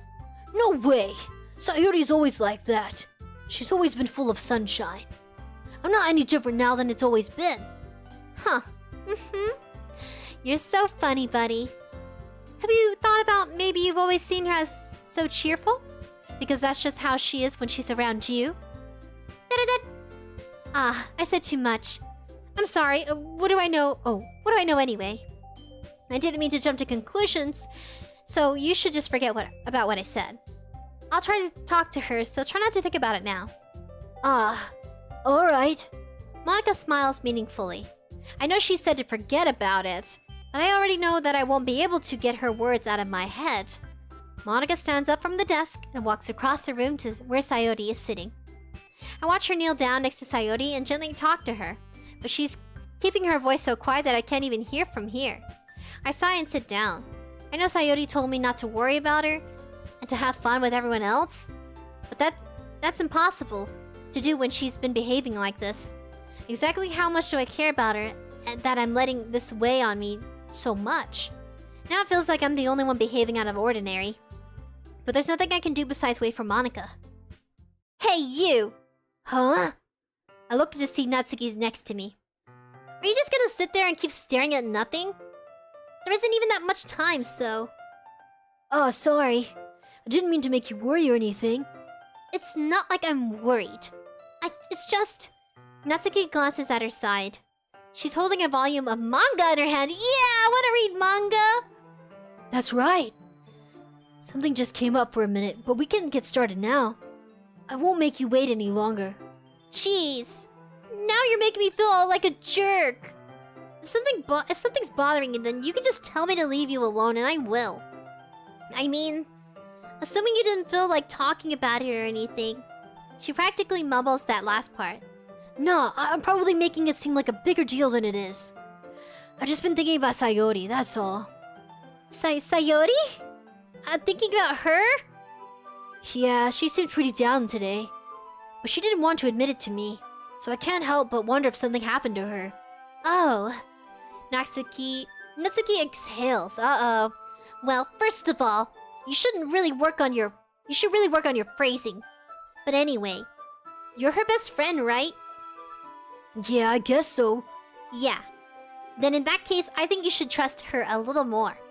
If she needed you, then you would be the first person she would go to, right? Well, I guess that's true. I mean, some people just have those days. You can't always avoid it. If anything, she probably doesn't want you to worry about her because it's not important. Yeah, but the kind of thing she said to me. Maybe it's not right for me to go against her wishes. Exactly. If she needs you to worry about her, then it'll be a lot more obvious. Yeah, I should have thought of that from the start. Natsuki fiddles the book she's holding in her hands. I want to read manga! Yeah! She really means a lot to you, doesn't she? Huh? Don't get the wrong idea or anything. We've just been friends for a long time. Since childhood, actually. It's normal to be worried about your friends. I mean, you're worried about me, so... I was not. Jeez, if you're fine, then let's hurry and get started already. Yeah. I pulled the first volume of Parfait Girls out from my bag. Oh yeah, I love those manga and digital artworks. Especially the books of food girls. They call them dessert girls. I want to be a dessert girl someday. I mean, it makes sense. My name's Sprinkles if I just turn into a cupcake. Natsuki takes it from my hands, then quickly turns it over, presumably to check for wrinkles. Hey, I'm not that careless. I handle my manga all the time, you know. Yeah, if you're a manga lover, you go bananas if it gets torn. I would lose my mind if my manga got messed up. Or soaked in like liquids. You know when you eat and read manga, and then you get some like mustard smeared on it, or like sauce. And then you're just trying to wipe it away, and then you start wiping the colors off the pages. Yeah, it sucks. Take care of your manga. I just wanted to make sure. Can you blame me for being paranoid? I don't give people my manga every day, you know. That's true. I don't blame you, Natsuki. Well, anyway, let me put this one back. I'm gonna get the next one, okay? Natsuki makes her way to the closet. I follow. So you're gonna tell me everything you thought, right? Where did the volume leave you off again? I forgot. The chapter ended with Minori and Alice found... Monica! Natsuki's voice resonates from inside the closet. Huh? I peer inside. All of Natsuki's books are lined up on the top shelf. Did you move my manga again, Monica? Oh, so sorry. The teacher got mad at me for taking up so much space in her closet. So I had to move some stuff around and clean up a bit. It's all still there, I just had to reorganize it a bit. And the top shelf is far above Natsuki's head. She makes a futile hop, trying to figure out how to reach her manga. Jeez, Monica! This is so inconvenient for me, I'm sure. I'm moving these all back down. There's plenty of room on these shelves. And besides, they're really pretty to look at when they're all lined up. Why would you waste your time? Why would you waste that on the top shelf? Natsuki. There's a stool on the wall there. In the closet, there's a collapsible stool that's hanging on the wall. If you want, I can reach up there and grab it and hand them to you if you want, Natsuki. I can get them myself, thanks. Natsuki grabs the stool from the wall and unfolds it. You think I'm too short or something? I knew it. Well, you know what? Just watch me. Natsuki hops on the stool, which ends up being a little wobbly because of its collapsible design. Careful! I know what I'm doing! Standing on the stool, Natsuki's fingertips reach the top shelf. The stool would be enough for me to easily grab the books, but Natsuki's being stubborn as usual. Natsuki uses her fingers to scoot one of the smaller boxes to the edge of the shelf. See? The box suddenly... Natsuki barely catches it before it falls to the floor. The stool wobbles. Losing balance, Natsuki hops off the stool. Thankfully, she was able to stay on her feet. She holds the box triumphantly. There! Having almost fell, Natsuki's a bit shaken up. Jeez. Natsuki. VTuber. No. If I was a man, I'd be a muscle man. I have muscles, man. If I was a man, yeah, I'd be super muscular. And probably bald. I'd be a handsome, muscular, bald dude. Like The Rock. He's always bald, and he's pretty handsome and popular. He voiced in Moana, right? The Disney movie? Very talented. Glad he's going into voice acting himself. Gatsu, I never had a physical manga, I just only used online manga. Online manga is a lot more convenient and less expensive. I used to go to those websites where they were sketchy, and I'd read manga. And then sometimes there'd be viruses or cookie malware. Aww. I wish I could turn into a cake, 𝑍𝑰𝑬, with lots of sprinkles, because my name is Sprinkles.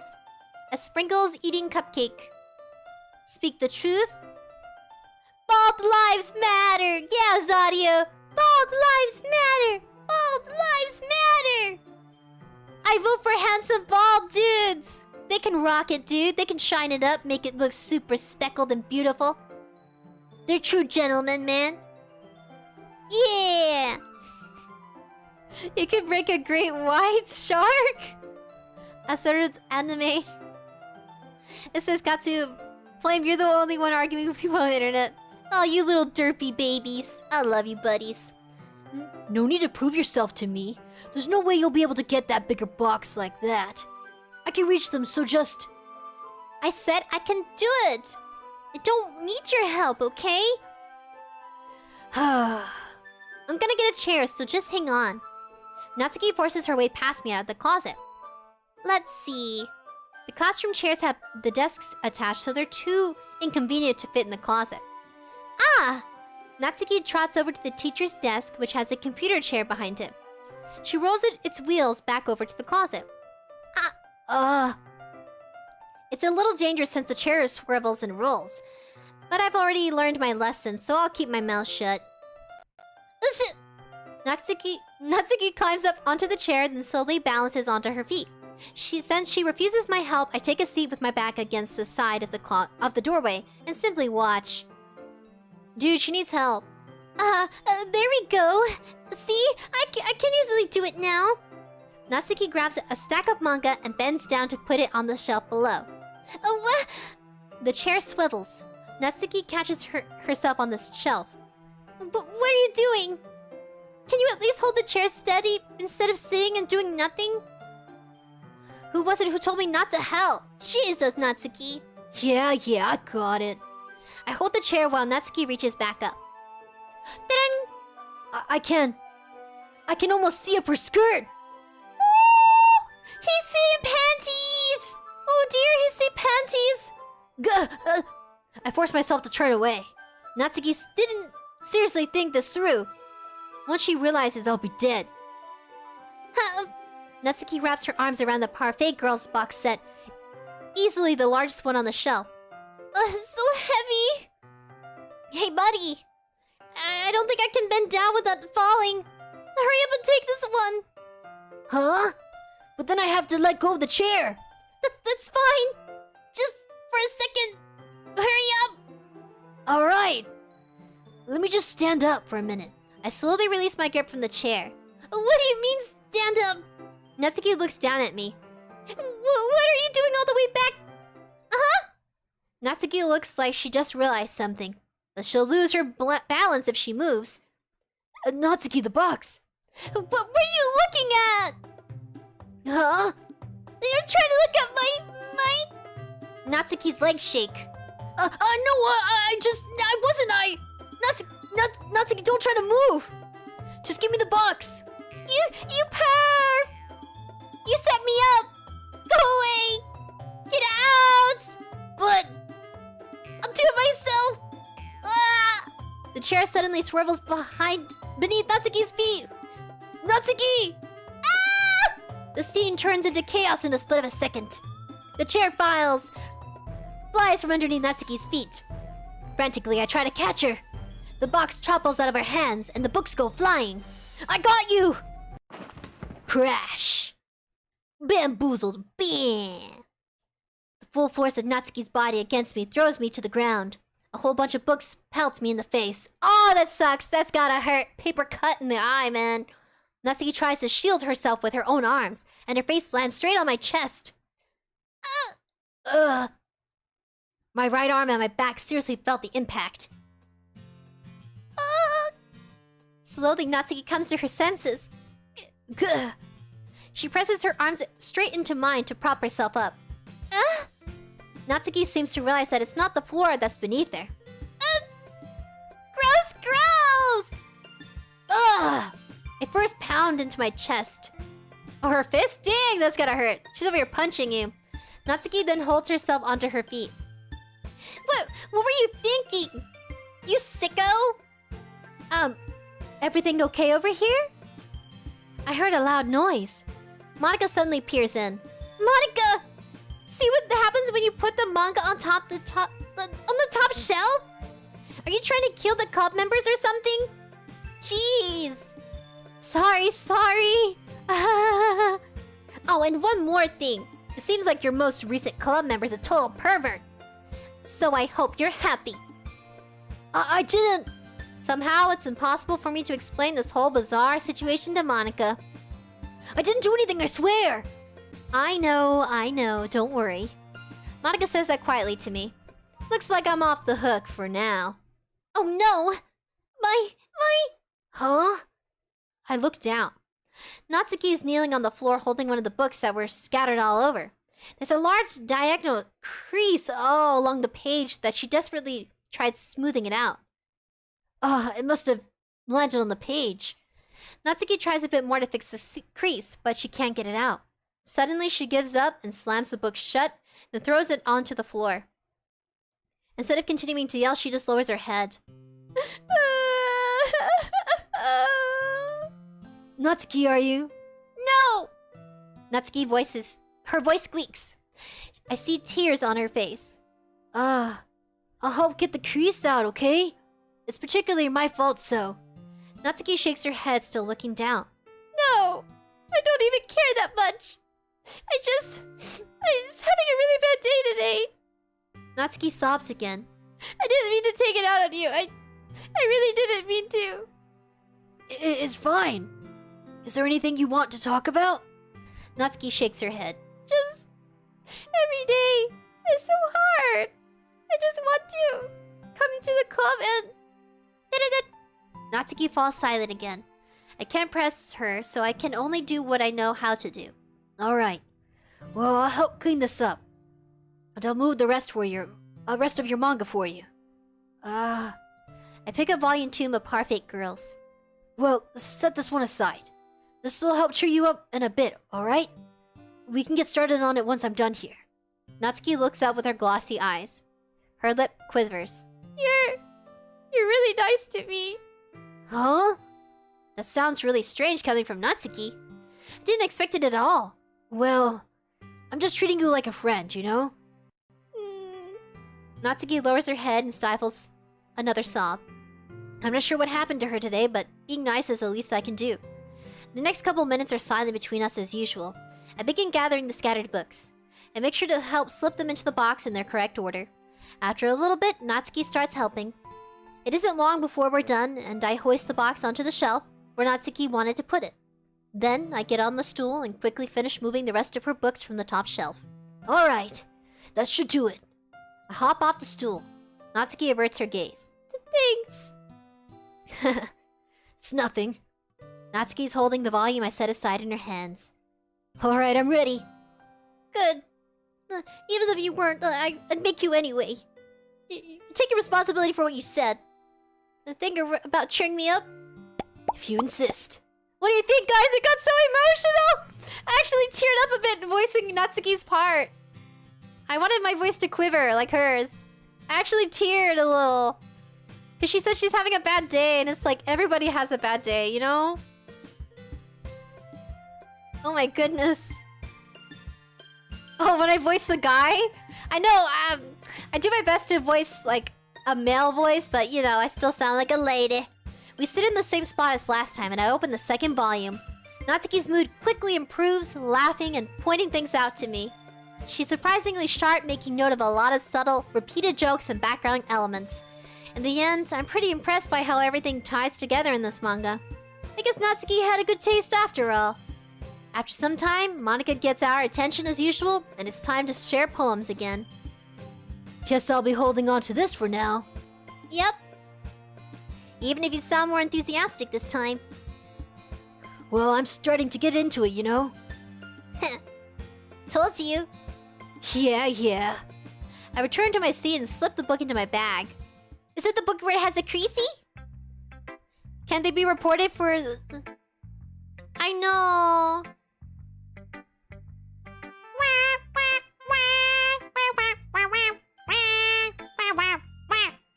Let's do Natsuki. Huh? Natsuki reads my poem. She keeps glancing at me, then back to the poem. By now, she must read it more than at least once. Huh. Is it that bad? No, it's not. It's good. It's really good, okay? There, I said it. This wasn't supposed to happen at all. Why can't you just be bad at this? My poems are supposed to impress you, not the other way around. You're trying to impress me? Obviously. Do you think I'd let you enjoy Yuri's writing more than mine? Give me a break. Well, in that case, what's the problem with me trying to impress you, Natsuki? I'll tell you. Natsuki's face freezes like she just realized something. You're trying to impress me? Natsuki vigorously scans her eyes over my poem once more. Then, the poem slips out of her hands and flutters to the floor. I have to go use the bathroom! Red-faced, Natsuki quickly walks out of the room. Hey, buddy. Did you do something to Natsuki? I just saw her rush out like that. You didn't do anything terrible, did you? No! I just told her that. My voice gets caught in my throat.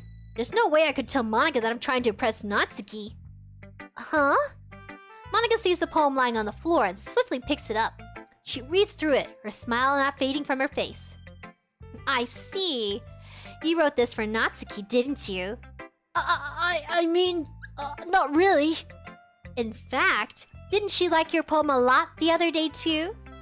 I'm surprised you know her taste so well already. Are you sure you're not cheating, buddy? Cheating? What do you mean by that? Never mind. I'm just kidding. I didn't understand Monika's joke at all. Anyway, how do you think Natsuki feels about you? Oh, you don't need to answer that. It was just something for you to think about. Hey! Natsuki comes up and snatches the poem out of Monika's hand. Neither of us had noticed her re-enter the classroom. Did you read this, Monika? Of course, I liked it.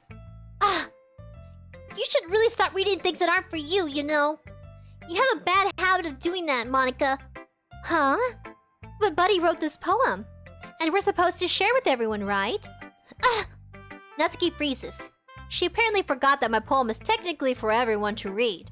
Okay, well, I think Buddy is done sharing his poem with everyone. It's not like anyone should want to read this anyway. In fact, I'm just going to hold on to it. If you insist. What? Why are you looking at me like that? Like what? Never mind. Natsuki. I'll give you the poem, but that's still not very fair to Sayori. She hasn't gotten to read it yet.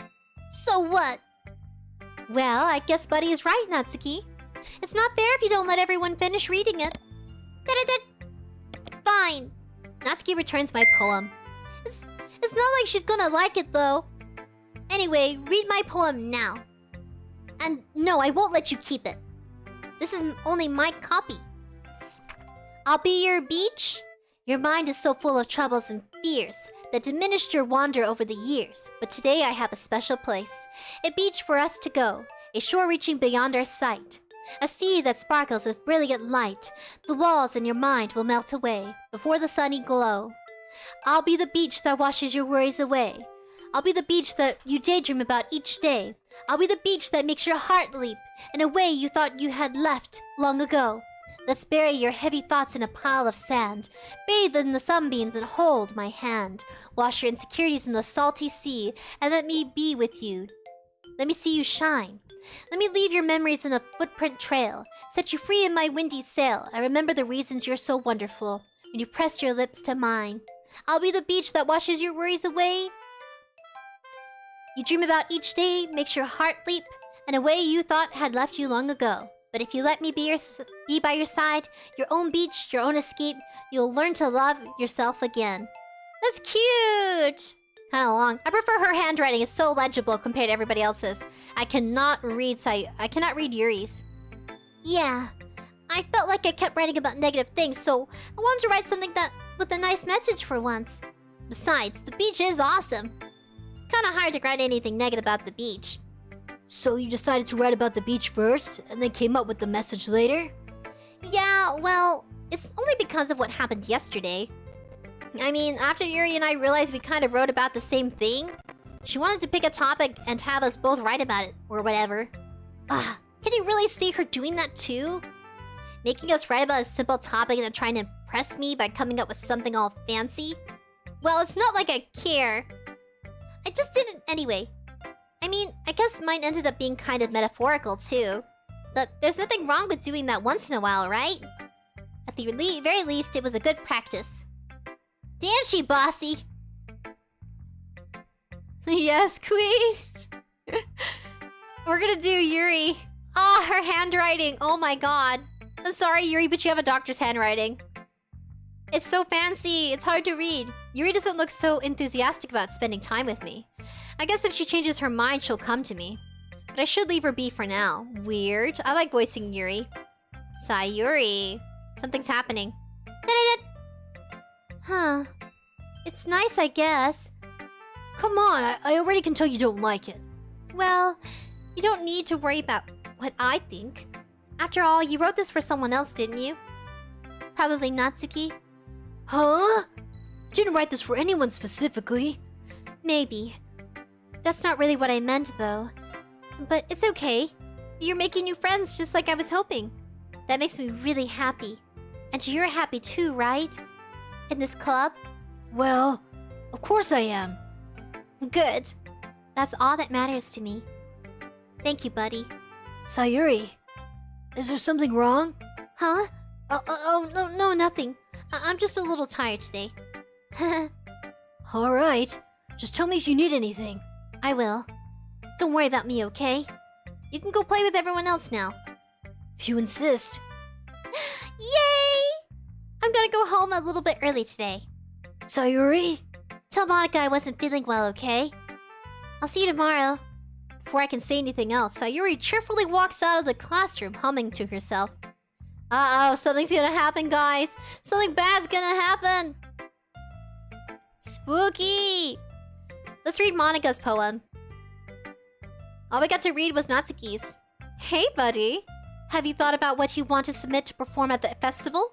Well, Being in this club is one thing, but performing in front of a bunch of people? I'll have to give it some more thought. Okay, no pressure. But whatever you do, I'm sure it'll turn out great. It would also make me happy to see. Anyway, I already read your poem, but you can go ahead and read mine now. Ooh, The Lady Who Knows Everything. An old tale of a lady who wanders Earth. The lady who knows everything. A beautiful lady who has found every answer. All meaning, all purpose, and all that was ever sought. And here I am, a feather. Lost adrift in the sky, victim of the currents of the wind. Day after day I search with little hope, knowing legends don't exist. But when all else has failed me, when others have turned away, the legend is all that remains. The last dim star glimmering in the twilight sky. Until one day, the wind ceases to blow. I fall. I fall and fall and fall even more. Gentle as a feather, a dry quill, expressionless. But a hand catches me between the thumb and the forefinger. The hand of a beautiful lady. I look at her eyes and find no end to her gaze. The lady who knows everything. Knows what I am thinking. Before I can speak, she responds in a hollow voice.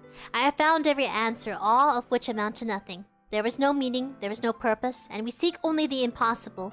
I am not your legend does not exist. And with a breath, she blows me back afloat, and I pick up a gust of wind. Damn! So everything is meaningless, Monica? That's dark! Not everything's meaningless. You know, I feel like learning and looking for answers are the sorts of things that give life meaning.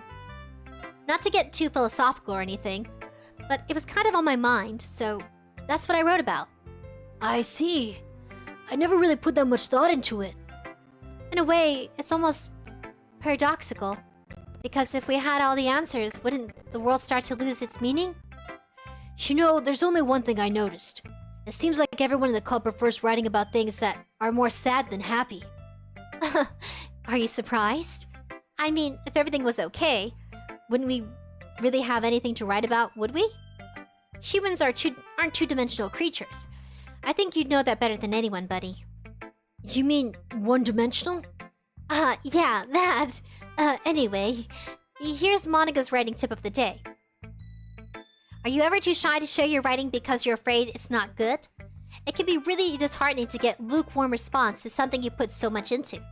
But if you find other people who enjoy writing, then sharing becomes a lot easier. Because instead of just telling you that your writing is good, or okay, or bad, they'll want to focus more on everything that went into it, and then the things you can work on. It's much more encouraging that way, and it will make you want to continue improving. It's almost like having your own little literature club, don't you think? That's my advice of the day. Thanks for listening. Well, what happened to Sayuri? Okay, you three. We're all done sharing poems, right? Why don't we start figuring out... Hold on a second. Is it just me or did you say something strange just now? Huh? Something did sound a bit unusual, Monica. That's right. You deviated from your usual catchphrase when addressing the club. A catchphrase? I don't have a catchphrase. Jeez! Why is the mood so weird today? Even look at Yuri. Look, even Yuri isn't immune to it. signaturing air is common foreshadowing that something terrible is about to happen. In your books again, maybe. Look, the only thing different is that Sayuri isn't here. Ah, it seems you're right. Sayuri always helps lighten the mood a bit, doesn't she? It's almost like everyone's unbalanced. Everyone's balance is thrown up a little when she's not around. Where the heck did she run off to anyway? I thought she just went to pee. Natsuki, please. Show some decency. Oh, come on! She actually wasn't feeling too well and went home early. Is that so? I hope she's alright. Seriously? All the times to not go home with her, you pick the time she's not feeling well? So much for you two being all lovey-dovey. No! First of all, stop misunderstanding my friendship with Sayuri. And second, she's kind of been avoiding me today, so I didn't want to force it. Huh? That curious expression coming from Yuri of all people. Calm down, guys. I talked to her earlier and everything's fine. What did she say? Anyway, we needed to figure out the rest of the festival preparations, so let's decide what everyone will be doing this weekend. I already know what I'm doing. That's right. Natsuki will be making cupcakes, but we might need a lot of them, and different flavors. Can you handle that all by yourself, Natsuki? Challenge accepted! And as for myself, I'm gonna be printing and assembling all the poetry pamphlets. Sayuri will be helping me design them. As for Yuri... Yuri, you can... Guys, can you help me come up with something for Yuri? I'm useless. No, Yuri. That's not it at all. You're the most talented person here I know. Now Natsuki's pouting too. Geez, even I can tell now. I guess I never gave Sayuri enough credit. But I can tell things are even harder on you when she's not around. That may be the case. But if I can't also be a good leader on my own, then I won't grow as a person. So Yuri, you have a beautiful handwriting, you know? So you should make some banners and decorations to help set the atmosphere. Atmosphere? About that, I love atmosphere. Yuri's expression suddenly changes as she stares at her desk and focuses and starts nodding to herself. Your mind is already racing, I see. That's great. You'll be able to wonderfully help, Yuri. But anyway, that just leaves you, buddy. The only one who truly is useless. Oh, please don't say that. In fact, both Natsuki and Yuri have some pretty heavy tasks to handle. It would probably go a long way to give them a hand. You could always help me out as well. I would be really appreciative of that. That's... Is Monica suggesting I spend the weekend with one of my club members? How on earth are they going to respond to a suggestion like that? I suppose I wouldn't mind a bit of help. Well, even if you don't know how to bake, there's always some dirty work I could give to you. It's not like Monica's gonna give me a choice, and you shouldn't be sitting on your butt anyway. Natsuki tries to mumble a bunch of excuses like that. If I recall, Natsuki, you mentioned that you would like to handle the baking on your own. Buddy may not like to be around if you only make him out to be a nuisance. So therefore, he may be more suited to assisting with the decorations. Hold on, I never said that. How hard could it be to make a few decorations anyway? Sounds more like you're just making excuses for Buddy to... What are you saying? It will be extremely meticulous work. And baking isn't? Just what do you think? Okay, guys, let's settle down for a moment. In the end, I think it's up to Buddy to decide how he'd like to contribute. Besides, he hasn't really gotten the chance to spend any time with me yet, you know? So I'm sure he's interested in... we gotta save now. Return! You literally just said...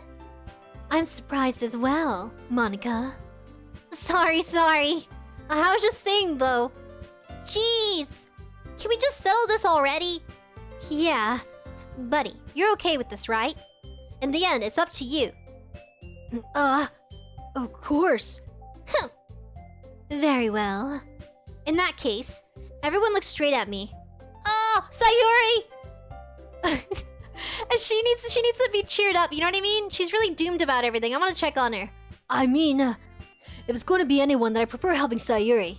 The person that's not here that's emotionally distressed. Yes! How about our buddies? I mean, we're already neighbors then. But Monica said that Sayuri was helping her. Jeez, do you really hate us that much? No. Sorry, I didn't mean for this to be difficult. What? I chose Sayuri! I chose Sayuri, it's not fair! Okay.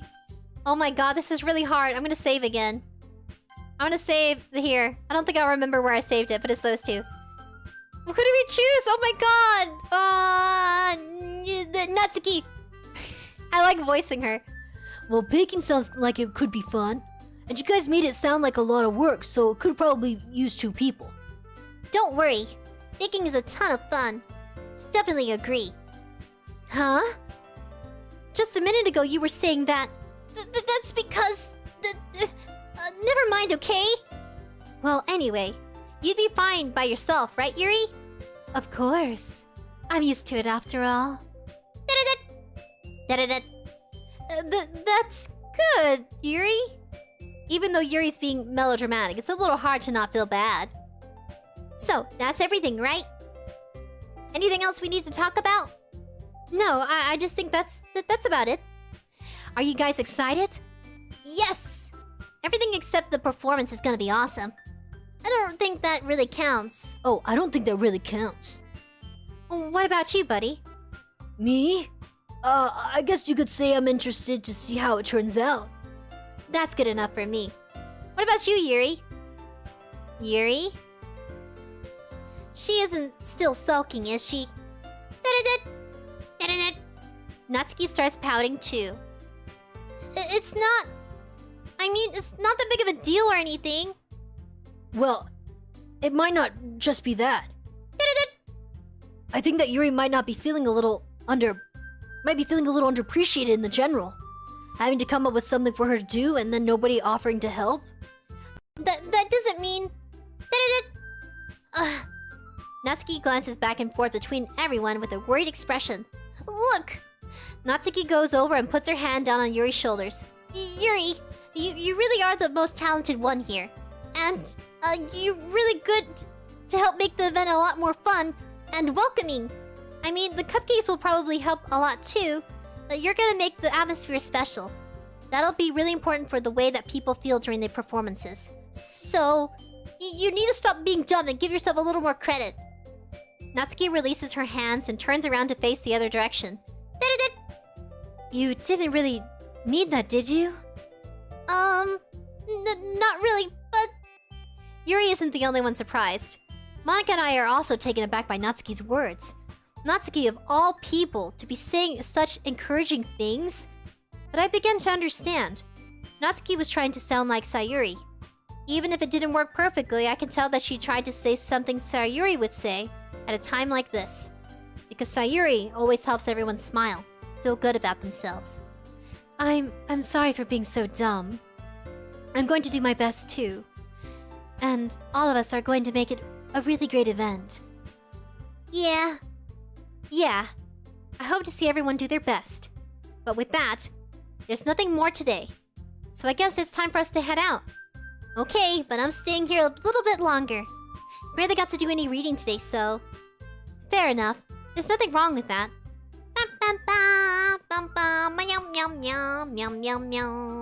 Everyone packs up their things. I start to follow Monica and Yuri out the door as they chat between each other. Where are you going? Huh? We still need to figure out our plans for the weekend. You literally would have gotten home and realized that you didn't even have a way to contact me. Oh, that's true. I have no idea how that slipped my mind. Jeez, good thing I stopped you. I'm giving you my number, okay? You better not make it weird or anything. Why would I do that, Natsuki? Natsuki gives me her number. Okay, I'll be coming over on Sunday. I'll bring all the ingredients. Wait! You coming to my house? Well, yeah. What's wrong with that? I mean, I just figured that since I'm the one helping, I would be going to your house. Yeah, right. Like I could give a guy over to my house anyway. My dad would kill me. Really? That's kind of strict if you ask me. Yeah? How would you know? How do you think I feel?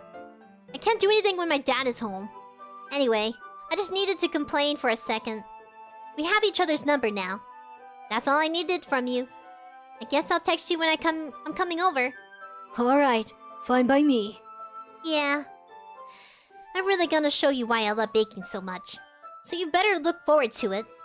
Oh? Didn't you say you were just going to give me the dirty work? Well, I was just saying that. It's not like I could act like that in front of everyone. That I was looking forward to this. Wait, really? Well, kind of. Just because I never get to bake with someone else before. That's all it is. So... Alright, I get it.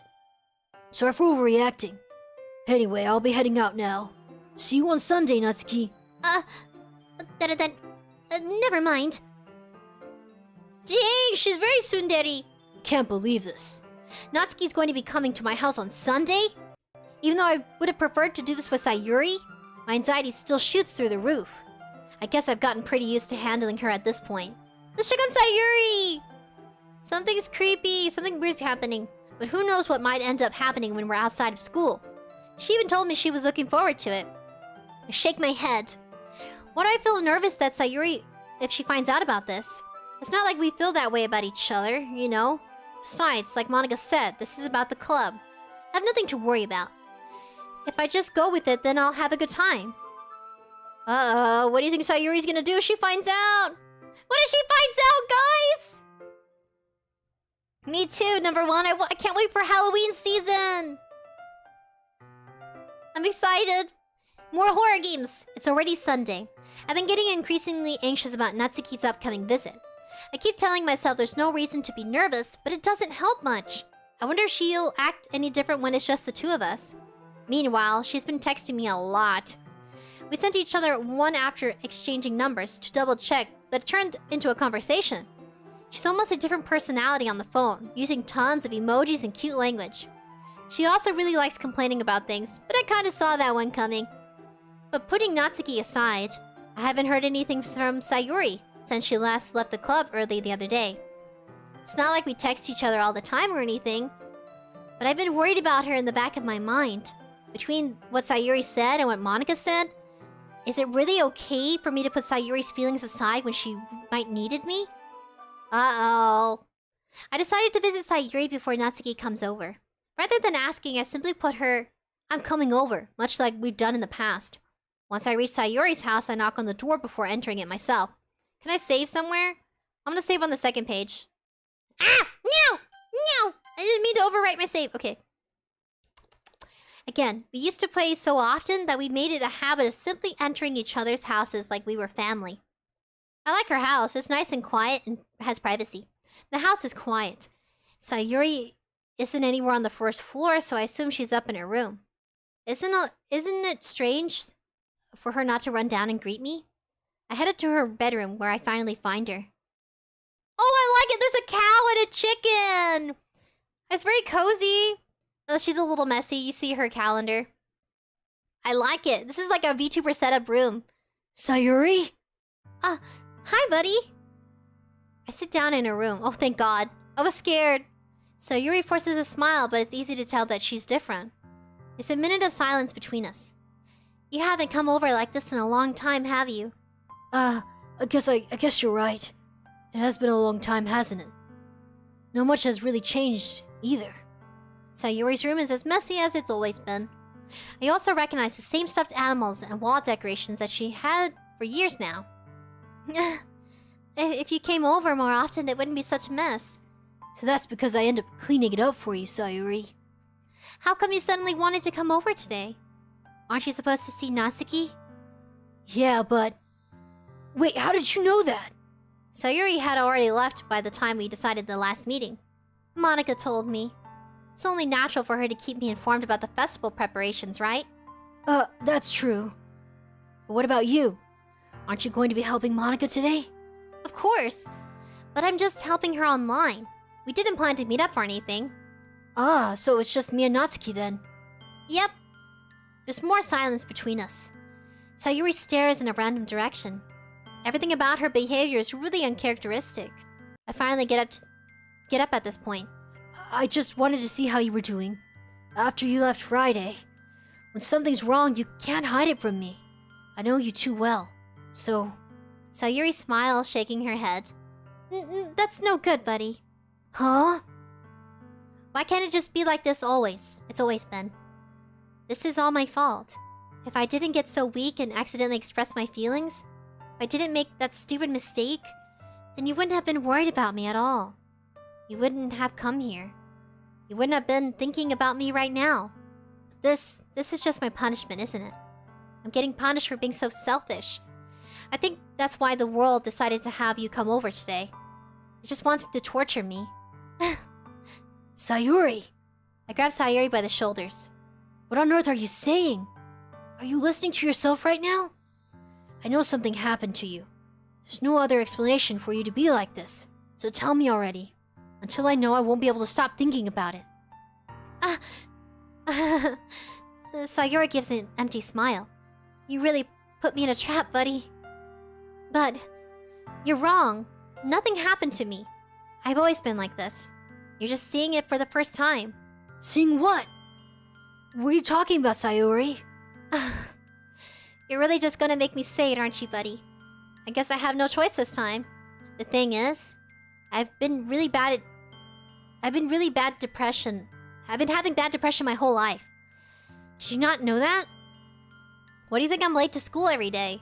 Because most days I can't even find a reason to get out of bed. What reason is there to do anything when I fully know how worthless I am? Why go to school? Why eat? Why do I even make friends? Why make other people put their energy and caring to waste by having them spend it on me? That's what it feels like. And that's why I just want to make everyone happy, without anyone worrying about me. I'm in shock. I can't even figure out how to respond. How is it possible that Sayuri kept this from me the entire time that I've known her? Did she really want so badly for me to not just think about her? Why, Sayuri? Huh? Why is it that you've never told me about this? It's almost like it feels I've been betrayed by a close friend. Because if I knew, I would have done everything I could to support you, Sayuri. Even if there's only so much I could do. I would have tried a little harder to make every day a little better for you. That's why you're my friend. All you had to do was tell me. You don't understand at all, buddy. Why do you think I didn't tell you? Because if I told you, then you would have had to waste effort caring about me instead of doing important things. I don't want to be cared about. It's bittersweet when people try to care about me. It feels nice sometimes, but it also feels like a bat being swung against my head.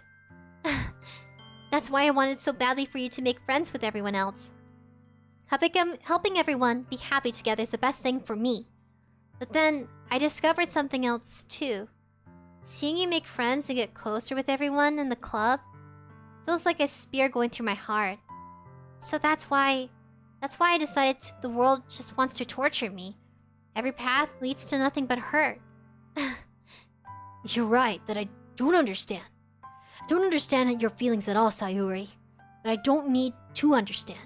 Whatever it takes for me to help you stop hurting, that's what I'll do. No, buddy. There's nothing. Nothing at all. The only thing that could ever have helped is if everything could be like it always was. But I was selfish. I finally showed you what a horrible person I am. Tears streaked down Sayuri's face. I made you join the club because I was selfish. I was punished by my heart, hurting in a way that I couldn't understand. And now I came here and I made you hurt too. I'm just weak and selfish. That's all that I am. And that's why I'm going to accept these punishments. Because I deserve every last one. Without thinking, I once again grab Sayuri's shoulders. This time, I pull her into a tight embrace. Buddy? Sayuri, I don't care if you feel selfish. I really am happy that you convinced me to join the club. Seeing you every day makes it worthwhile enough. If I make friends with everyone else, and that's just a bonus. But please never underestimate how much I care about you. I wouldn't have it any other way. Buddy? Sayuri isn't hugging me back. Despite my arms being wrapped around her, Sayuri's arms remain at her sides. She starts sobbing next to my ear. No! Don't do this to me! Please don't do this to me! Buddy! Sayuri barely manages to speak between her sobs. I don't know if I'm doing the right thing, but all I want is for her to know how much I care. But if you have it in you to call yourself selfish, then you have to let me be selfish too. No matter what it takes, I'll figure out what needs to change. I'll make these feelings go away. And if there's anything that you need me to do, then you better tell me. I'll get mad if you don't. I don't know. I don't know. I don't know. Gently, Sayuri finally puts her arms around me in return. I don't know anything. It's all really scary. I don't understand any of my feelings, buddy. The only time I'm not feeling nothing is when I'm feeling pain. But your hugs are so warm, and that really scares me too. Sayuri's letting me go. As she does so, I let her go as well. The festival's tomorrow. Yeah, it is. It's gonna be fun, right? Yeah. How would you like for me to spend it all with you? Huh? It's what I want. I promise. I think that would be nice then. Yeah. Sayuri wipes her tears. If I could spend the whole day here, I would. I chose her first, guys! I chose Sayuri! I chose Sayuri first! Dang it! Of all days, this has to be the one where I have other plans. Maybe I should cancel. No, don't! Please don't! If you did, then I really wouldn't forgive you. But it's almost time for Natsuki to meet at my house. At the very least, do you want to come along and help out? It would be fun. To my surprise, Sayuri shakes her head. I'm sorry. I don't know if that would be very good for me today. You understand, right? It's kind of hard for me to fully understand. But I'm trying my hardest. It's okay. Don't worry too much about it. I'll see you tomorrow, okay? Alright. I look forward to it. Oh man, she cried. I say goodbye to Sayuri and exit her house. Please have nothing bad happen. Oh, on the way home, I finally still feel uneasy. But it's hard for me to keep thinking about it when Natsuki is about to come over too. I think Sayuri's right. I shouldn't be worrying too much, and we're definitely going to have a great time tomorrow. Sayuri is a close friend. I only spent a few minutes back at home anxiously waiting for Natsuki's arrival. She's also my favorite to voice. I like how squeaky and annoying it is. Like a little mouse. Squeak, squeak! Before I know it, she texts me to let me know she's outside the front door. Without delay, I open the front door to let her in. Sup? Hey! I don't know what I was expecting, but seeing Natsuki in something other than her school uniform today totally threw me off. There's a cat on her shirt! I love cat t-shirts. I love the ones where it has the cat poking out of the pocket, and you pull the pocket and the cat's giving you the finger. Or it has its booty cheeks out, like it farts in your pocket. I love those designs. Seeing her in such a cute clothing makes the uniform seem totally unfitting in comparison. Jeez, don't make it feel so awkward already. It's gonna be a long afternoon, so don't be weird just because you're not used to seeing me outside of school. Anyway, I'm coming in. I see you brought a lot of stuff. Natsuki is carrying a large bag that is probably full of baking supplies. Well, I didn't want to come all the way to find out that your kitchen isn't equipped for the job. You bought everything I asked you to, right? Yeah, I did. Yesterday, Natsuki asked me to buy a bunch of ingredients if I didn't already have them at home. Good. Glad I could count on you to do your part. Well, of course. I'm surprised to hear Natsuki suddenly say that, rather than something snarky like she usually does. Could it be that she's a little different outside of school after all? Anyway, let's go to the kitchen. What? You're not even gonna offer to take this heavy bag from me? Where's your hospitality, buddy? Come on! Since when did I need to be a gentleman? I grab the bag Natsuki holds out to me. Gah, this is ridiculously heavy. Ugh. I carried that all the way here. Are you impressed? I see now. Yeah, I'm impressed, Natsuki. Seems like I always underestimated you. Huh. It's because I'm so small, isn't it? You jerk. Natsuki hits a fist into my chest. Hey! Your size has nothing to do with it. Do you really hate being small that much? It's not like I hate it. I mean, sometimes I like proving people wrong when they're only thinking I'm worth my size. It's fun when I get to be small and also better than other people. But... Jeez, never mind.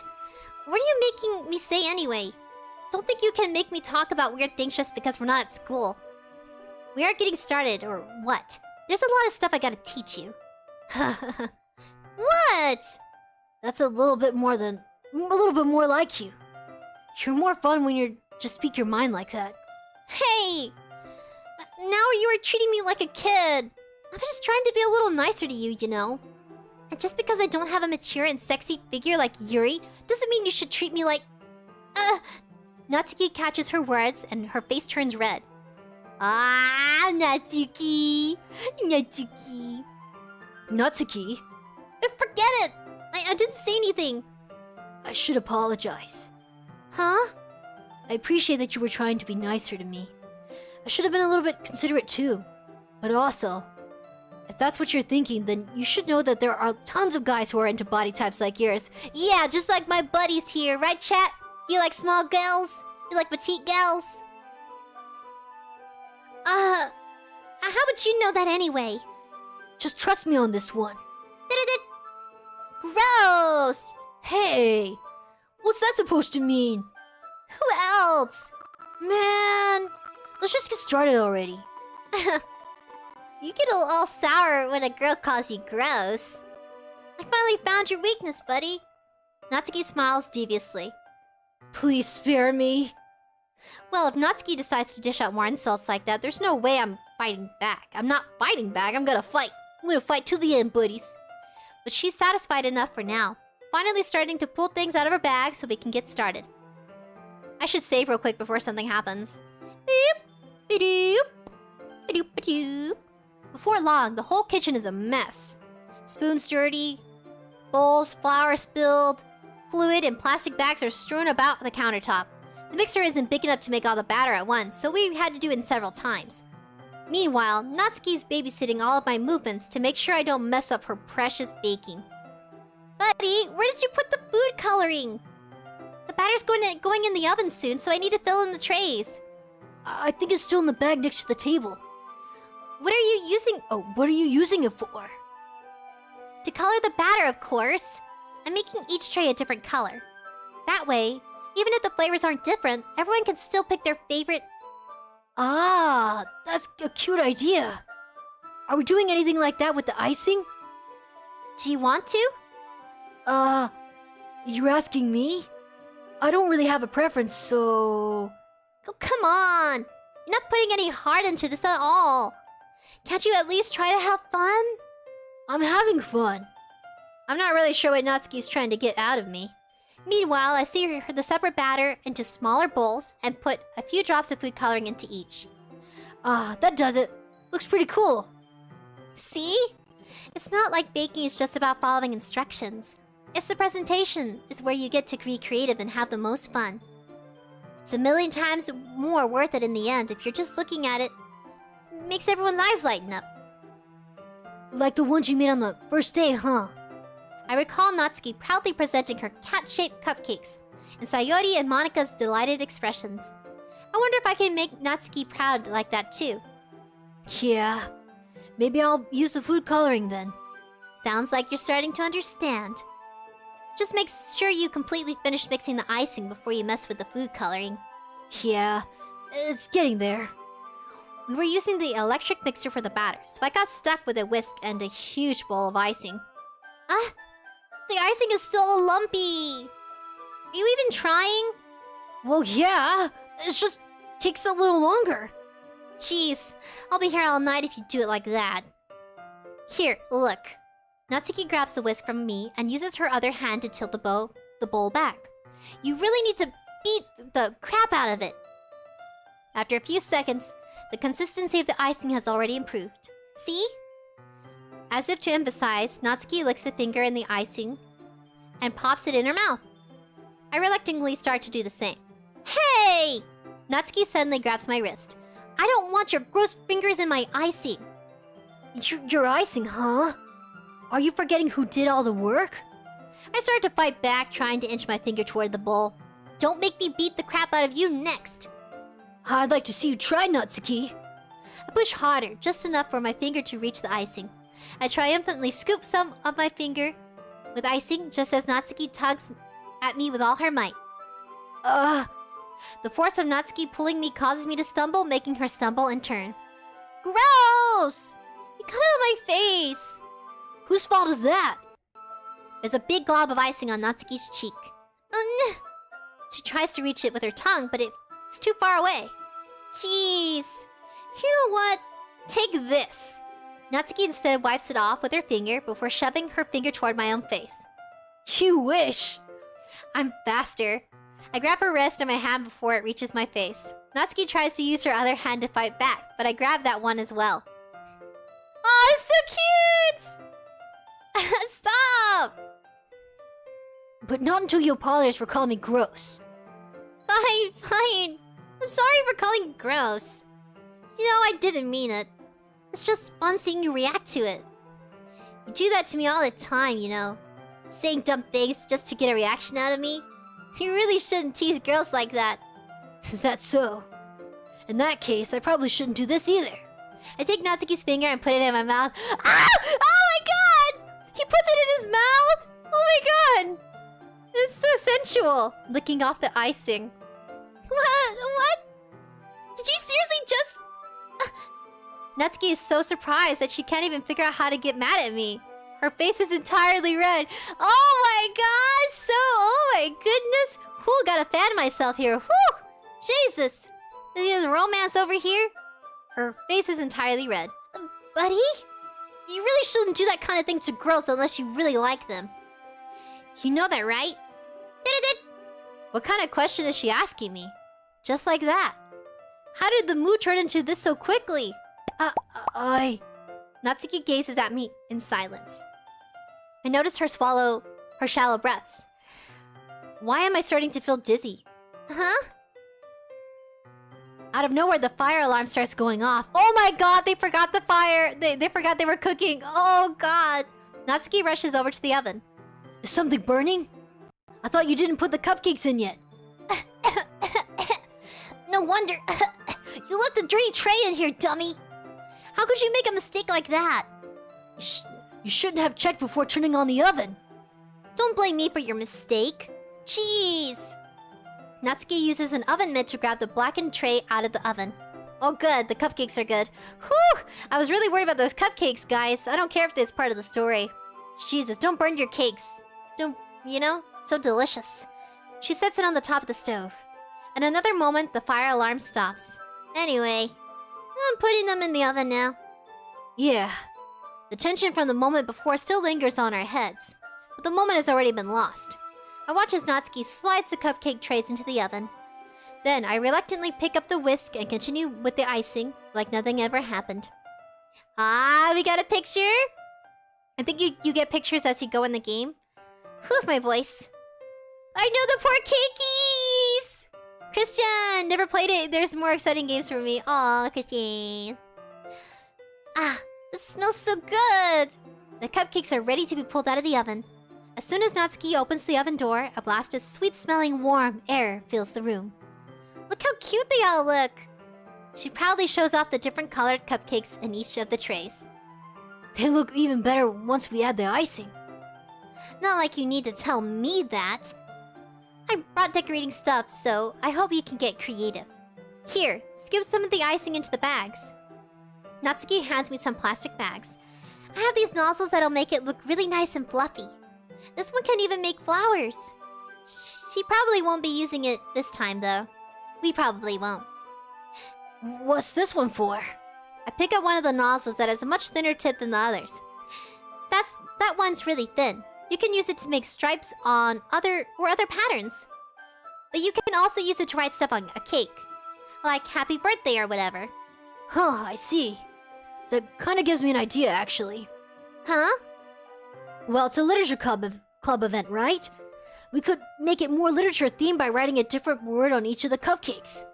It would be fun to see people choose their cupcake based on a word they like. Huh. Huh? I was kind of expecting you to say something really stupid. But that's actually a really cute idea, so... Maybe I'm getting it from you. What is that supposed to mean? I'm not cute.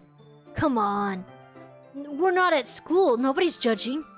You can't dress and act like this and not expect me to think you're cute. Well... Natsuki's voice trails off. Same with you. Huh? Did you say something? No, nothing. Let's just do the icing already. Natsuki picks up the paste and fastens a nozzle onto each of the bags. There's a lot to do, so we shouldn't be wasting time. There, I'll show you how to do it. Without giving me a chance to think before, Natsuki quickly moves on. She shows me how to apply the icing and then we each get to work. When we're finally finished, Natsuki puts them all aside by side and to admire our work. Look at how pretty these are together. Yeah, aren't they? I wish I could have one now. Well, there's no reason you can't, right? I don't see any harm in that. Well, yeah, but my dad's making dinner tonight, so I really need to save my appetite. Sayori's the exact opposite in that regard. If she was here, she'd probably be down 10 cupcakes already. And she would still eat dinner. Come on, that's just unhealthy. Besides, when my dad cooks, I need to eat as much of it as I can. Well, anyway, I was hoping we would have time for manga, but I need to be home for dinner. Already? That's a shame. It's your fault for working so slow. You should have thought about that. It's not like you're always having this chance, you know? Man. As usual, Natsuki places the blame on me. You can bring the cupcakes tomorrow, right? If you and Sayori each carry some, then you can probably do it in one trip. Yeah, I can do that. And don't worry, I won't let her eat any. I wish she would listen to me. By the way, she listens to you. Yeah. I think back again to the conversation we had with Sayori earlier today. I felt so helpless. Sayori always does listen to me, but at that point it felt like she couldn't listen to me at all. Okay, I'm all packed up. Good work today. You too. I'll walk you out, I guess. Bye, Natsuki! Just like that, Natsuki's already about to leave. Feels like the afternoon went by in a flash. More than that, did I even take the opportunity to get closer to her, like I wanted? Well, I guess I'll be off then. Thanks for all the help and everything. I'll see you tomorrow. Wait, Natsuki! Huh? What you said before about not always wanting this chance. It doesn't have to be that way at all. I had fun today. You showed me how fun baking can be, like you wanted. But aside from that, you can come over anytime, okay? I think that if it's possible, I'd like to spend more time like this. If you want to read manga or go out somewhere. Do you really mean that? Natsuki looks at me intensely, like she's trying to hide her expression. Yeah, I want to spend more time with you. Buddy, I thought you only cared about getting this done. Ugh. I'm sorry, I have to leave so early today. I really didn't want to. I would really stay here longer if I could. I feel the same way as you, so...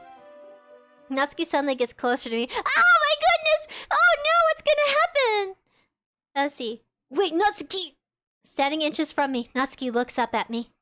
I feel her fingers gently clutching at my sides of my shirt, as if holding on to me. Oh no! Oh no! Her rose-colored cheeks and matching eyes fill my vision, along with her slightly parted lips. What is happening? My head starts to go dizzy as I feel her soft breaths against me. Ah! I felt it for a while now. Ah! Natsuki suddenly jumps back. Sayori! Huh? Oh no! They got interrupted! Ah! dear, it's awkward. Hi, buddy. Sayori? No, we weren't. It's okay, buddy. I just stopped by to say hi. Well, you should have come a little earlier. I'm already on my way out, so... Oh, really? Oh, that's too bad. Yeah, well, I'll still see you in the festival tomorrow, so it's fine. Just don't eat my cupcakes before then. Anyway, later. Clearly flustered, Natsuki hurries off and Sayori waves goodbye. Sayori! I thought you didn't want to come over today. Well... I tried staying in my room, but my imagination was being really mean to me. So I had to come over here and see for myself. See what? What are you talking about? You know. How much fun you were having with Natsuki, and how close you got to her. It makes sense. It makes me really happy that you've made such good friends. That's all that matters to me. Tears start to fall down Sayori's face. That's all that matters to me, so... Why am I feeling this way, buddy? Why am I supposed to be happy for you? Why does it have to feel like my heart is splitting in half? It hurts so much. Everything hurts so much. This would be so much better if I could just disappear. Sayori, don't say that. It's true, buddy. If I wasn't here, then you wouldn't have to waste your sympathy on me. You wouldn't have to put up with me being selfish. Monica was right. I should just... Monica? Monica was right about what? Sayori? What I said before is true. I'm not going to let this continue. Caring about you like this isn't a burden your mind is making it out to be. It's something that makes me happy. It's something that I wouldn't trade for anything else. So even if it takes an entire lifetime, I'm going to be by your side until you don't feel that way anymore. That pain. But... Sayori looks away. Put a hand on her shoulder to reassure her. I'm scared, buddy. I really am scared. What are you scared of, Sayori? I'm scared that I might like you more than you like me. Sayori? It's true, isn't it? I was weak and started to like you too much. I did this to myself. Buddy, I like you so much that I want to die.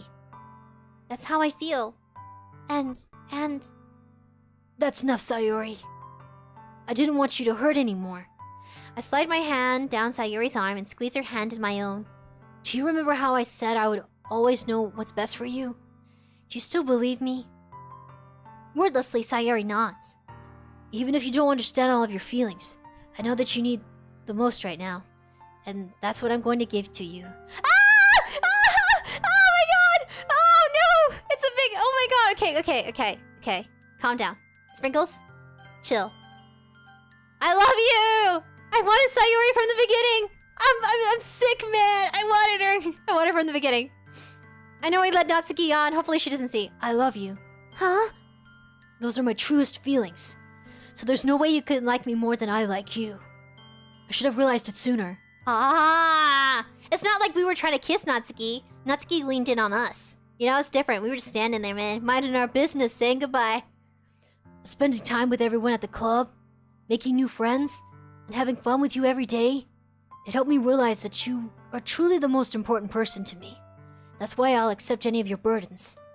So as long as we continue like this every day, with you by my side, then I know we'll both be happy. Buddy. Oh, it's so cute. Suddenly, Sayori wraps her arms tightly around mine. Buddy, is this really okay? Yeah. I hold Sayori in my arms and pull her closer. You'll never have to let go of me again. Is this a happy ending? Or is it a bad ending? What is it? It's hard to like, figure out right now. I love you too, buddy. I want to be with you forever. Me too. I feel Sayori's grip around me weaken a little, but... What is this? Sayori? I'm supposed to be happy right now. I always thought this would be the happiest moment for me. But why? Even now? Oh, I guess it's not a happy... Why won't the rain clouds go away? They're not going away at all, buddy. It's okay, Sayori. It might take some time for things to get better again. But no matter how long it takes, I'll be there every step of the way. That's all that matters to me right now. Okay. I trust you. Oh, no! I wanted it to work out. What the heck, man? No! I read the comments. No! I'm so angry now. I'm so angry! Sayuri and I slowly release each other. Oh.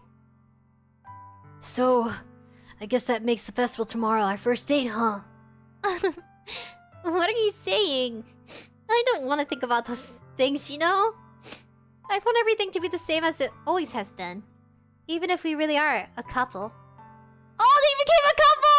Let's go, buddies! Ah! Celebrate, celebrate, celebrate, celebrate. Where is it? Celebrate, celebrate. Where is it? Where is it? Where is it?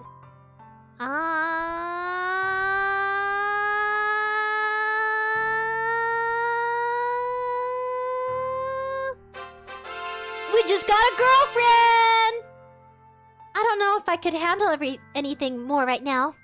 It really is new and scary to me. I understand. We'll go at whatever pace suits you best, Sayuri. Hey, buddy. Sayuri gazes at me once again, smiling sadly. Yeah, we got a girlfriend! Let's go! Let's go, man! Let's go! We got a girlfriend, though. I'm happy. Even if I get really, really sad, this is the best thing for me, right? Huh? I don't really understand what Sayuri means by that. Are you saying that this is making you feel sad, Sayuri? I don't know. I don't understand what I'm feeling. I feel like a bunch of thorns when you told me you love me. That's why I want to trust you. Excuse me, I had a burp. You know what's best for me. Yeah? I do. That's my promise. I say that, but in reality, I've never felt more uncertain when it comes to Sayuri. I know that I love her, and she loves me.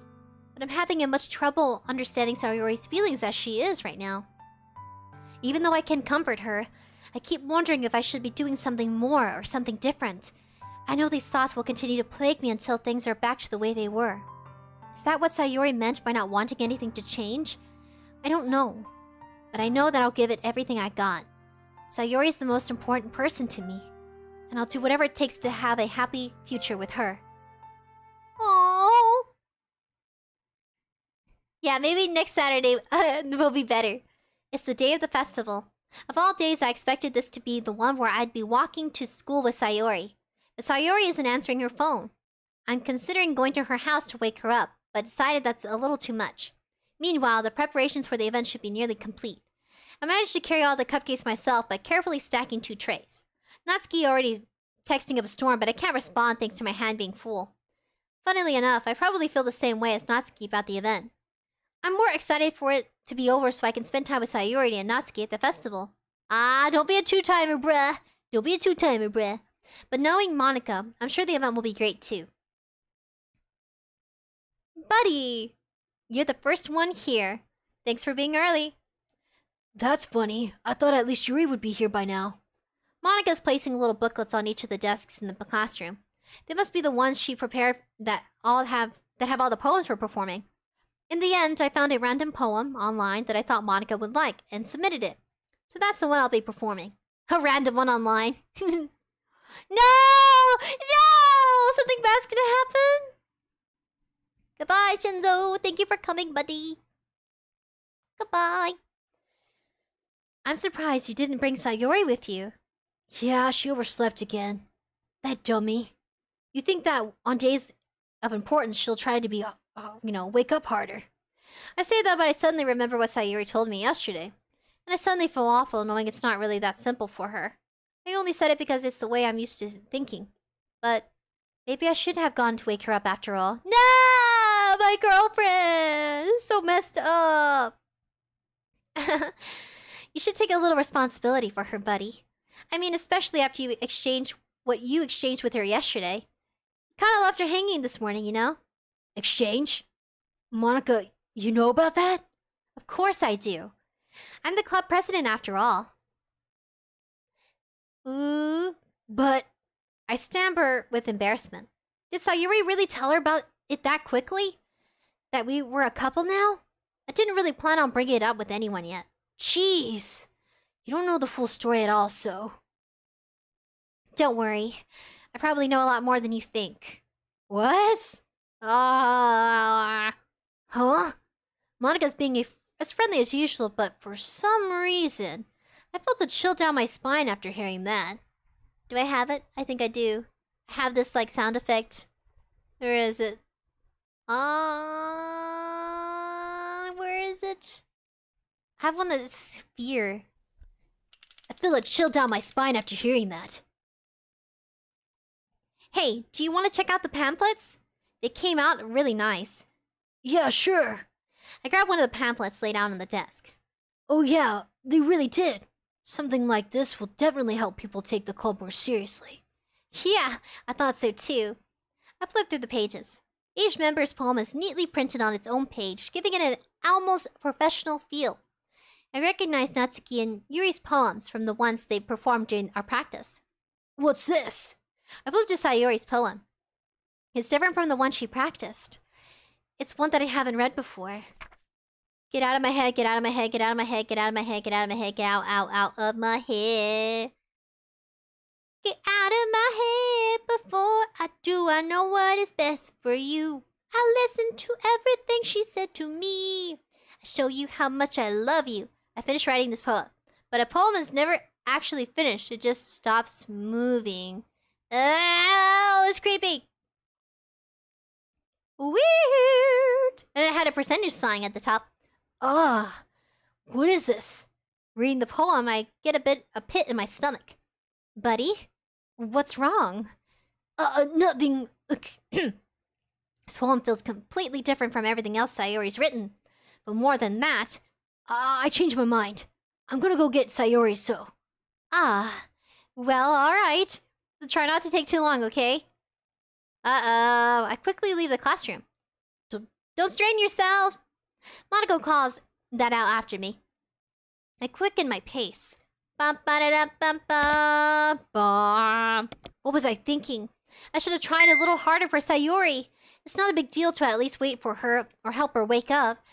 Even the simple gesture of walking her to school makes her really happy. Besides, I told her yesterday that things will be the same as they always have been. That's all she needs, and what I want to give her. Oh my god, please. No, our girlfriend. I reach Sayori's house and I knock on the door. Don't expect an answer since she's not picking up her phone either. Like yesterday, I opened the door and I let myself in. Sayori? She really is a heavy sleeper. I swallow. I can't believe I ended up doing this after all. Waking her up in her own house. That really is something that a boyfriend would do, isn't it? Yeah, it is. We gotta be a good boyfriend. Go see our groupie. In any case, it just feels right. Outside Sayori's room, I knock on the door. Sayori? Wake up, you dummy. There's no response. Uh-oh. I really didn't want to have to enter her room like this. Uh-oh. No! I just got a girlfriend. My first girlfriend, and she... What? What's gonna happen? Isn't it kind of a breach of privacy? But she really leaves me a choice. I gently open the door. Should I censor? Should I censor, guys? Should I censor? I could censor, right? You want me to censor? I could censor. So... Ah! It didn't work! It didn't work! It didn't work! It didn't work! It didn't work! It didn't work! It didn't work! It didn't work! It didn't work! I'm censoring it! I'm censoring it! I'm censoring it! Ooh, what's that? There's some file details. Wait, there's some file details. Oh my god. What the hell? Just edit it? No! My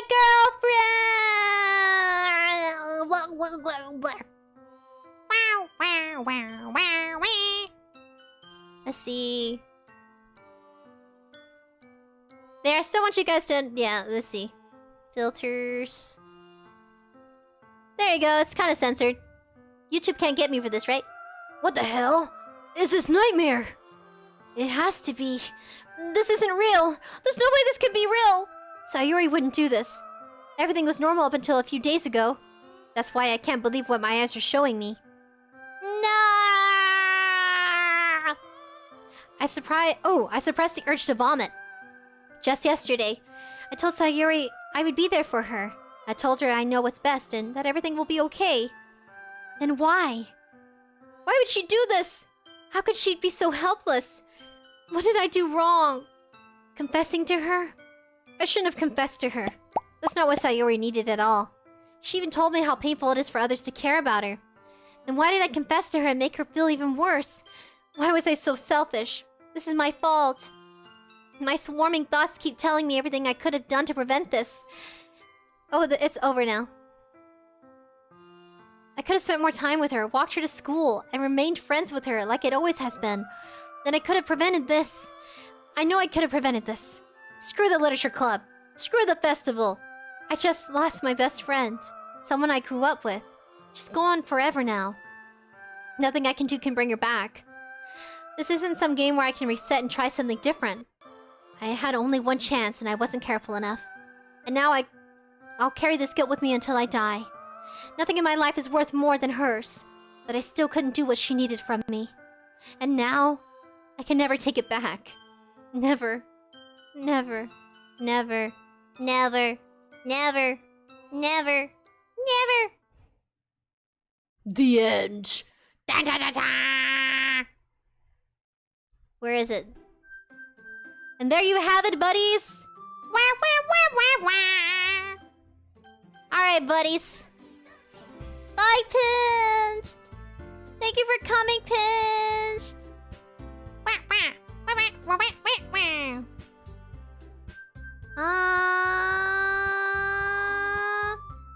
I miss you guys to the end. Bye, buddies. It's the end of the live stream. Thank you for coming. Bye, Pinched. Thank you, buddies. Thank you, number one. Even if you reset the game, the character will never come back unless you change the system registry. I think number one, thank you. I would try, says Pinched. See you. Bye, buddies. Love you. Click load game. This one? Like this? Can I prevent it because I made that choice? Someone was replaced? Who was replaced?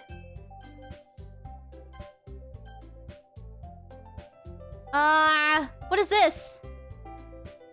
To advance through the game, left click or press the space or enter keys when a menu. What is this? We got instructions, guys. When playing a game, press escape to enter the game menu, return to game. What is this?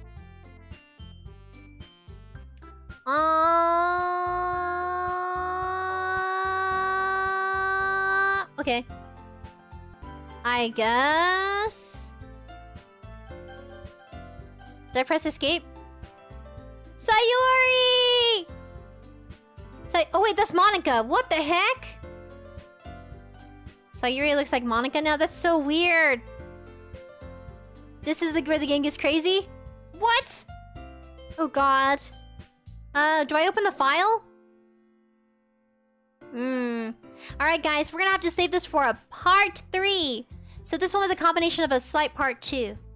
Well buddies, it ends the live stream. We're gonna continue this next time. Please leave a like if you liked and enjoyed the 2 games. I appreciate you coming out and sharing your thoughts and opinions. I hope you enjoyed the 2 horror games of today. One being a dating simulator and the other one being about murder. And puppets and stuff. And the occult. Yeah, thank you for enjoying the occult game and for joining us today. I love you, buddies. I'll see you soon, okay? I'll see you Saturday for the next live stream. Peace and love, my dearest buddies. Wham!